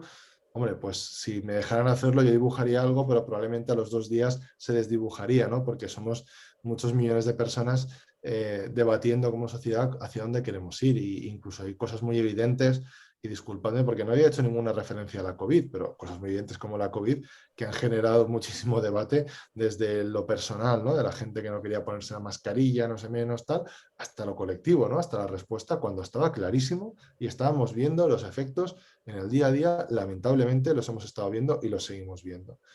Entonces, no soy tan naif ni tan ingenuo de pensar que esto es tan fácil como decir, bueno, pues decrezcamos todos, somos la mayoría, les quitamos parte de esa riqueza a los de arriba y entonces los redistribuimos y vivimos mejor. Pero sí que es verdad que yo creo que hay que decirlo muy claro, que nos tenemos que fijar en algunas cosas de algunos países ricos, ojo, con no fijarnos demasiado, ojo, con darles la potestad de esa superioridad moral por consumir muchas cosas eco, aunque su huella sea mucho mayor que la nuestra, y sobre todo, vamos a cambiar las condiciones de vida de la mayoría y vamos a hacer que mucha gente crezca en este bienestar y en estas posibilidades de desarrollo también personal y colectivo, familiar y de todo tipo, y porque esas posibilidades van a existir siempre, ¿no? Pero ahora lo que hay que fijarse es en cómo somos capaces también de capear estos coletazos, esperemos que sean coletazos de crisis de la COVID, y reenfocar, tenemos esta incertidumbre de cómo vamos a salir y hacia dónde vamos a salir, reenfocarla en esa mayor redistribución y en esa posibilidad de que como sociedad funcionemos mejor, porque es que si no, si vamos a estar cada vez generando más desigualdad, como algunas sociedades, por ejemplo Estados Unidos, ha aumentado muchísimo la desigualdad en los últimos años, las soluciones van a ser cada vez más complicadas, va a ser muy difícil, y va a ser muy difícil instaurar un mensaje de que hay que reducir algunas esferas de vida, ¿no? Porque quien va muy ajustado dice, pero ¿cómo que voy a reducir yo? ¿Cómo que voy a comprar menos? ¿Cómo que me voy a viajar menos si no he podido salir porque no tengo dinero a ningún sitio en el último año y medio, ¿no? Entonces hay que dirigir muy bien estos mensajes y siempre, siempre, siempre hay que ligarlos con igualdad, con justicia, con redistribución y con que el cambio climático no es una cosa aislada con la cual queramos imponer ninguna agenda, sino que es una cuestión de justicia social. Muchas gracias, Andreu. ¿Tenemos tiempo para una preguntilla más, Gele? Es Pues que me enrollo un montón. yo creo que sí. Vale. Sí, tenemos tiempo para una pregunta más. Pues mira, ya para ir cerrando con algo fuerte, para que la gente que se ha quedado hasta ahora se lleve lo mejor, ¿no? El resto que se han ido, les decís, no les contéis lo que ha pasado a partir de ahora. Bueno, esto va a quedar grabado de todas maneras. Pero bueno, hay una pregunta que te ha hecho una persona, pero en otras partes también se deja entrever y que ya le hemos hablado un poco al principio, pero muy veladamente, y es del aspecto de la transversalidad ideológica, ¿no? Que plantean que cómo... O sea, me va a permitir el lujo de contestar yo un poco y luego te lo dejo a ti, ¿no? Desde el punto de vista de cómo hacemos para que muchas luchas, entre comillas, que tradicionalmente han estado más, se han decantado más hacia la izquierda, cómo hacemos para que esas luchas pasen también a la derecha, sea algo más transversal y se tomen medidas ambiciosas. Y yo aquí quería decir una cosa que yo creo que esto es verdad que sigue pasando, que se sigue percibiendo esto como algunas de las cosas, ¿no? Como de un lado del espectro ideológico, pero ahora mismo, por ejemplo, se está debatiendo la ley de cambio climático nacional y se puede ver los debates que están teniendo, por ejemplo, los parlamentarios de todos los partidos a nivel nacional. Yo los veo, primero porque soy muy friki con estas cosas y segundo por otros motivos que no voy a explicar, pero yo me lo estoy viendo. Y lo que quiero decir es que prácticamente eso ya está pasando. O sea, es decir, prácticamente todos los partidos, y sí, todos sabemos de qué estoy hablando, pero prácticamente todos, o sea, hacen lo que Andreu decía al principio, de, oye, aquí vamos a debatir las soluciones y vamos a debatirlas y las soluciones van a ser súper diferentes y de verdad los escucháis y están proponiendo soluciones, nadie niega nada, ¿vale? Y eso pasa, o sea, sí que creo que a lo mejor en la sociedad o en la gente que vota todavía no se percibe, pero si uno se ve esos debates que Andreu dice que nosotros estaríamos encantados de participar y yo estaría encantadísimo, ya están pasando. Entonces, bueno, simplemente quería comentar esto un poco para cebar a Andreu y que responda con más ganas. Venga, para cebar, dice. Eso es, en fin. Como el fuego, en plan como para que te envalentones. Yo estaba pensando en un cebador genético, pero bueno, digo... Madre mía. A ver, por cierto, ya me acabas de recordar cuál era la pregunta que se me ha olvidado a mí, que era lo de la ley de cambio climático, que me parece completamente insuficiente. Se ha subido del 20 al 23% la ambición, que en el fondo es lo que decía el Plan Nacional de Clima y Energía del año 19, y creo que tendríamos que estar en línea con lo que se está diciendo desde la ciencia y desde Europa, que es un mínimo un 55%. Hay que doblar la ambición climática, que es muy, muy, muy pobre en este momento en el borrador de la ley. Entonces yo eso lo digo porque antes se me había quedado por ahí colgado y dicho esto, es verdad que se ha asociado mucho, ¿no? El tema del ecologismo y sobre todo el cambio climático con la izquierda. Es que el problema está ahí un poco, yo creo que ahí es una cosa de la que hay que felicitarse más o menos, es, vale, debatir sobre cambio climático no implica ser de izquierdas, puede ser de derechas y que te preocupe, ¿no? En Estados Unidos sí que es verdad que el mayor predictor de si eres demócrata o republicano era el cambio climático, si creías en él o no. Es Es decir, más que el aborto y más que las armas, que eran los que tradicionalmente te decantaban, ¿no? Entonces, yo creo que aquí lo que tenemos es que huir en cierta medida de esta sensación de que si te preocupa el cambio climático, eres una persona de izquierdas. No, no. Tú puedes ser de lo que quieras, de centro, de izquierda, de derecha, de extrema izquierda. Y lo que tienes que hacer es, digamos, evidentemente ser consecuente, tratar de explicar por qué tus soluciones tienen más sentido, al menos para ti. Y después yo creo que ahí sí que se puede debatir mucho. Lo que tampoco nos podemos hacer es trampas al solitario. Yo he leído algunas propuestas, ¿no? Algunas cuestiones pues bueno, de soluciones basadas en la misma economía que nos ha llevado hasta aquí, que son puramente un juego de cartas de trileros, ¿no? Bueno, pues como los procesos, la energía, habrá más eficiencia, entonces las empresas harán todos los esfuerzos y entonces llegará todo tal, y todo es como que se solucionará solo. Y dices, no, no, a ver, aquí hay que mojarse, no hay que confiar en que esto se va a solucionar solo por obra y gracia del mercado, ¿no? De la mano invisible. Pero más allá de eso, claro que se puede debatir. Sobre la ambición climática, yo creo que la cuestión sería poner un objetivo basado en la ciencia, que sería ese 55% como mínimo, y a partir de ahí que hubiera un debate de cómo llegamos hasta ahí. Es decir, venga, va, o sea, ¿qué se nos ocurre? Pues habrá un partido que querrá repoblarlo todo, habrá otro partido que querrá dar mucho dinero a coches eléctricos o a grandes empresas, otro que apostará por el racionamiento, aunque será muy difícil, ¿no?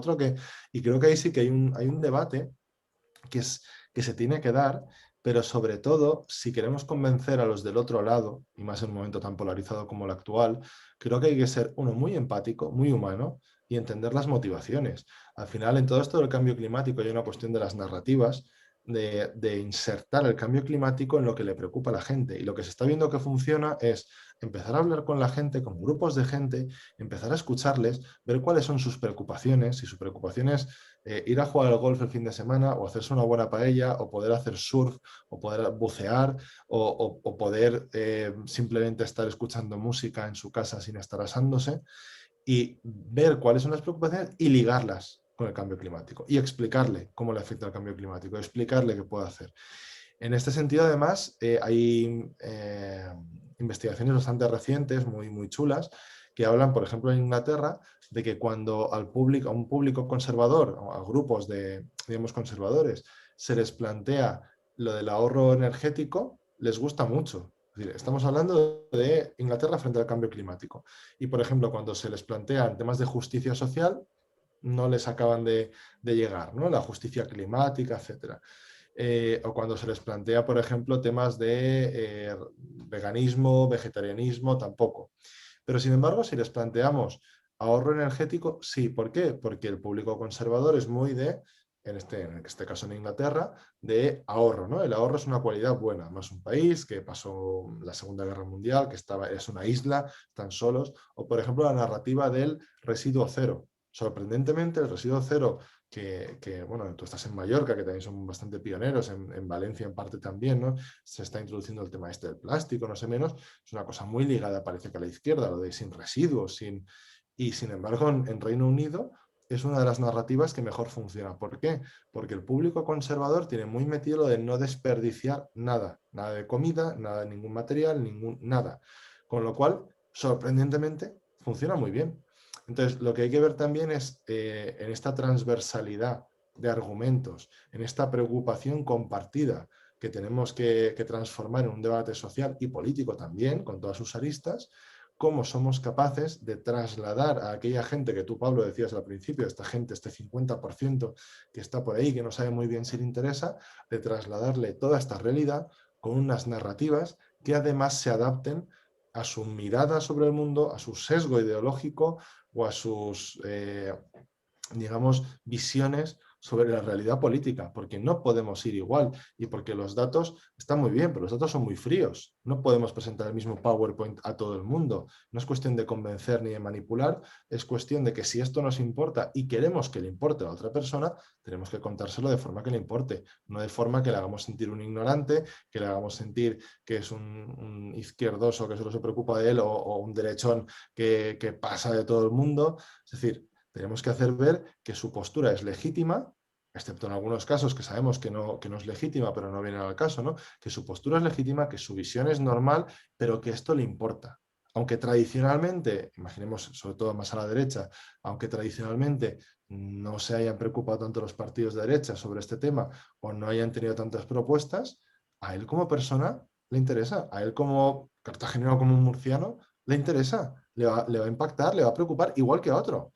Con lo cual lo que tenemos que hacer es que le preocupe. ¿Cómo podemos hacerlo? Metiéndole esas narrativas y sobre todo escuchando. No creyendo que tenemos la verdad absoluta y que tiene que preocuparse porque sí y que coincidir porque sí con lo que le digamos, sino entendiendo cuáles son sus preocupaciones, qué lo ha llevado hasta ahí y por lo tanto qué es lo que le motivaría a actuar frente al cambio climático. Sí, porque está claro que la clave está en las narrativas, porque en tiempos de sumar lo que hay que buscar es la estrategia para poder sumar respuestas desde lo local, individuales. Yo me cuelo, Pablo, me cuelo. Ahora os doy la palabra para que os despidáis, porque creo, aparte de que le quería contestar a Andreu, porque me estoy viendo que todo el tiempo estoy haciendo así. Yo recuerdo un profesor mío que decía que era la actitud que más le gustaba ver en sus alumnos, el estar así cabeceando todo el tiempo. Y es verdad que tenemos que despedirnos ya. Ya tenemos que ir un poco dando por finalizada la charla. Creo que todas las preguntas del chat han sido contestadas. Quedan algunas muy, muy concretas y muy específicas, pero que también se han nombrado un poquito en el discurso, como lo de la contaminación lumínica, lo de la potencialidad española en la producción de energía solar. Algunas preguntas así un poquito más, algunas muy concretas sobre qué es mejor, si cargadores eléctricos gratuitos o carriles bici, aparcabicis. Pero yo creo que todo eso se ha contestado. Yo necesito, antes de que vosotros os despidáis, un minutillo para anunciar la próxima actividad del Cartagena. Y bueno, empiezo dando las gracias. Creo que ha sido un rato dinámico, ameno, muy, muy, muy divulgativo, informativo y que lo hemos disfrutado. Yo creo que lo hemos disfrutado. De verdad, muchísimas gracias porque habéis marcado una forma de discurso que nos ha hecho sentirnos muy cómodos y muy interesados con el tema, que es lo que nos interesa. Y yo voy a leer ahora la charla del próximo día, porque la próxima actividad es el jueves día 4 de marzo. Ya entra dentro del ciclo Encuentros de Pensamiento Feminista, el tema que vamos a tratar. Vamos a tener la visita de Luciana Cadalla y que nos va a hablar de la feminización de los movimientos populares, la emergencia de una nueva imaginación política. Y ya sí que antes de daros la palabra, quiero decir, citando también yo a Andreu, porque yo me había puesto aquí un colofón final en mi chuletilla, que creo que necesitamos tiempo para observar, una buena dosis de curiosidad y ganas de cambiar, que tenemos que implicarnos tomando roles activos, tejiéndole redes desde lo local, desde lo cotidiano, desde el vecindario, exigir políticas contundentes a la administración de turno, porque para defendernos del cambio climático hay que pensar e imaginar otros tiempos, otros espacios, otras vidas y otros futuros, y que a esa tarea se apunta el Cartagena Piensa, porque frente a esta crisis y a esta emergencia climática necesitamos una cultura con pájaros soñadores en la cabeza. Y ahora sí os dejo la palabra a vosotros. Muchísimas gracias por vuestra participación. Tú, Andreu, hablo yo primero y tú, como has sido el invitado, pues cierras, dices lo que sea y en cuanto acabe aquí, ¡pum! Todo el mundo fuera a su casa y a cenar.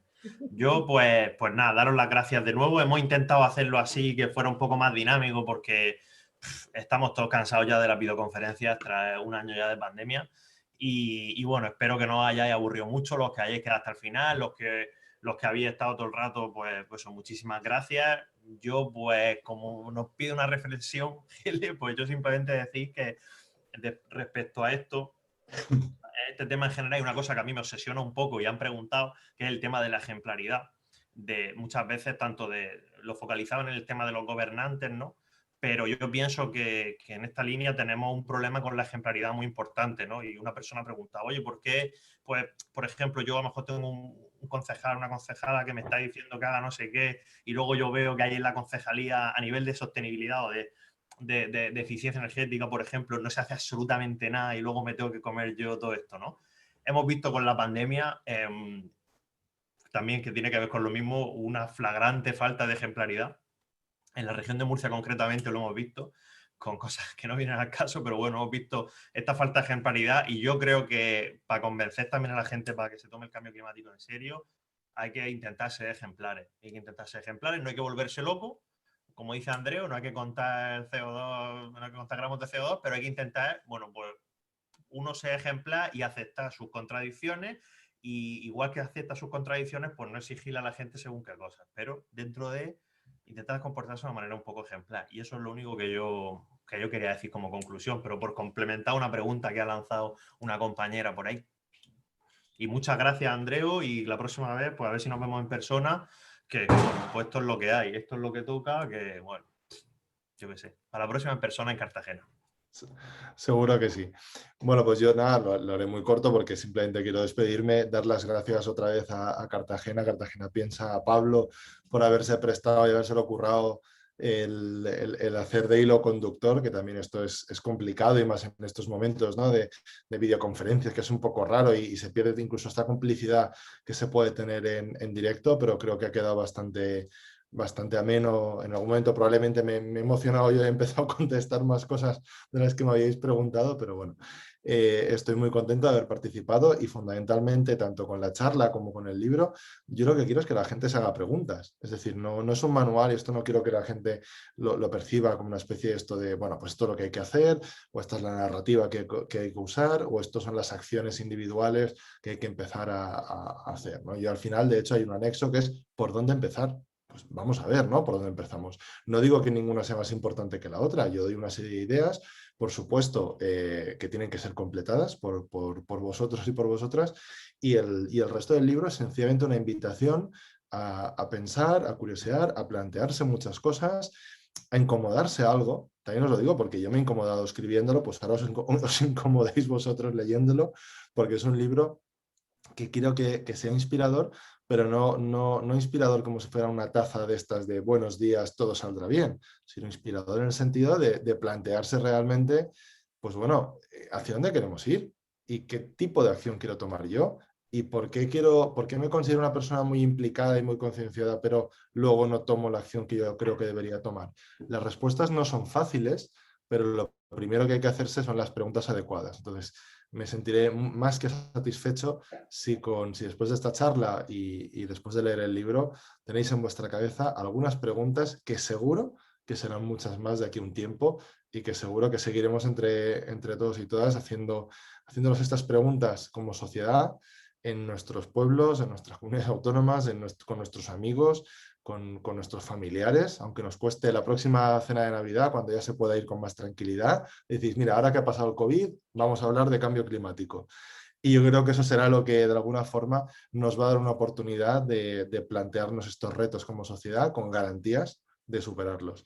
Eventos como este, el estar aquí unas cuantas personas escuchando, charlando, pensando, y ya sabéis que, bueno, cualquier cosa que se os haya quedado en el tintero, yo por las redes sociales intento quitarme un poco, pero suelo estar bastante, sobre todo por Twitter, así que nada, encantado de seguir conversando por todos los canales y de nuevo gracias a Cartagena Piensa y a Pablo, y al próximo año, cuando sea, en presencia, aquí. En Cartagena, la próxima en Cartagena. Un saludo a todos. Hasta luego. Venga, hasta luego.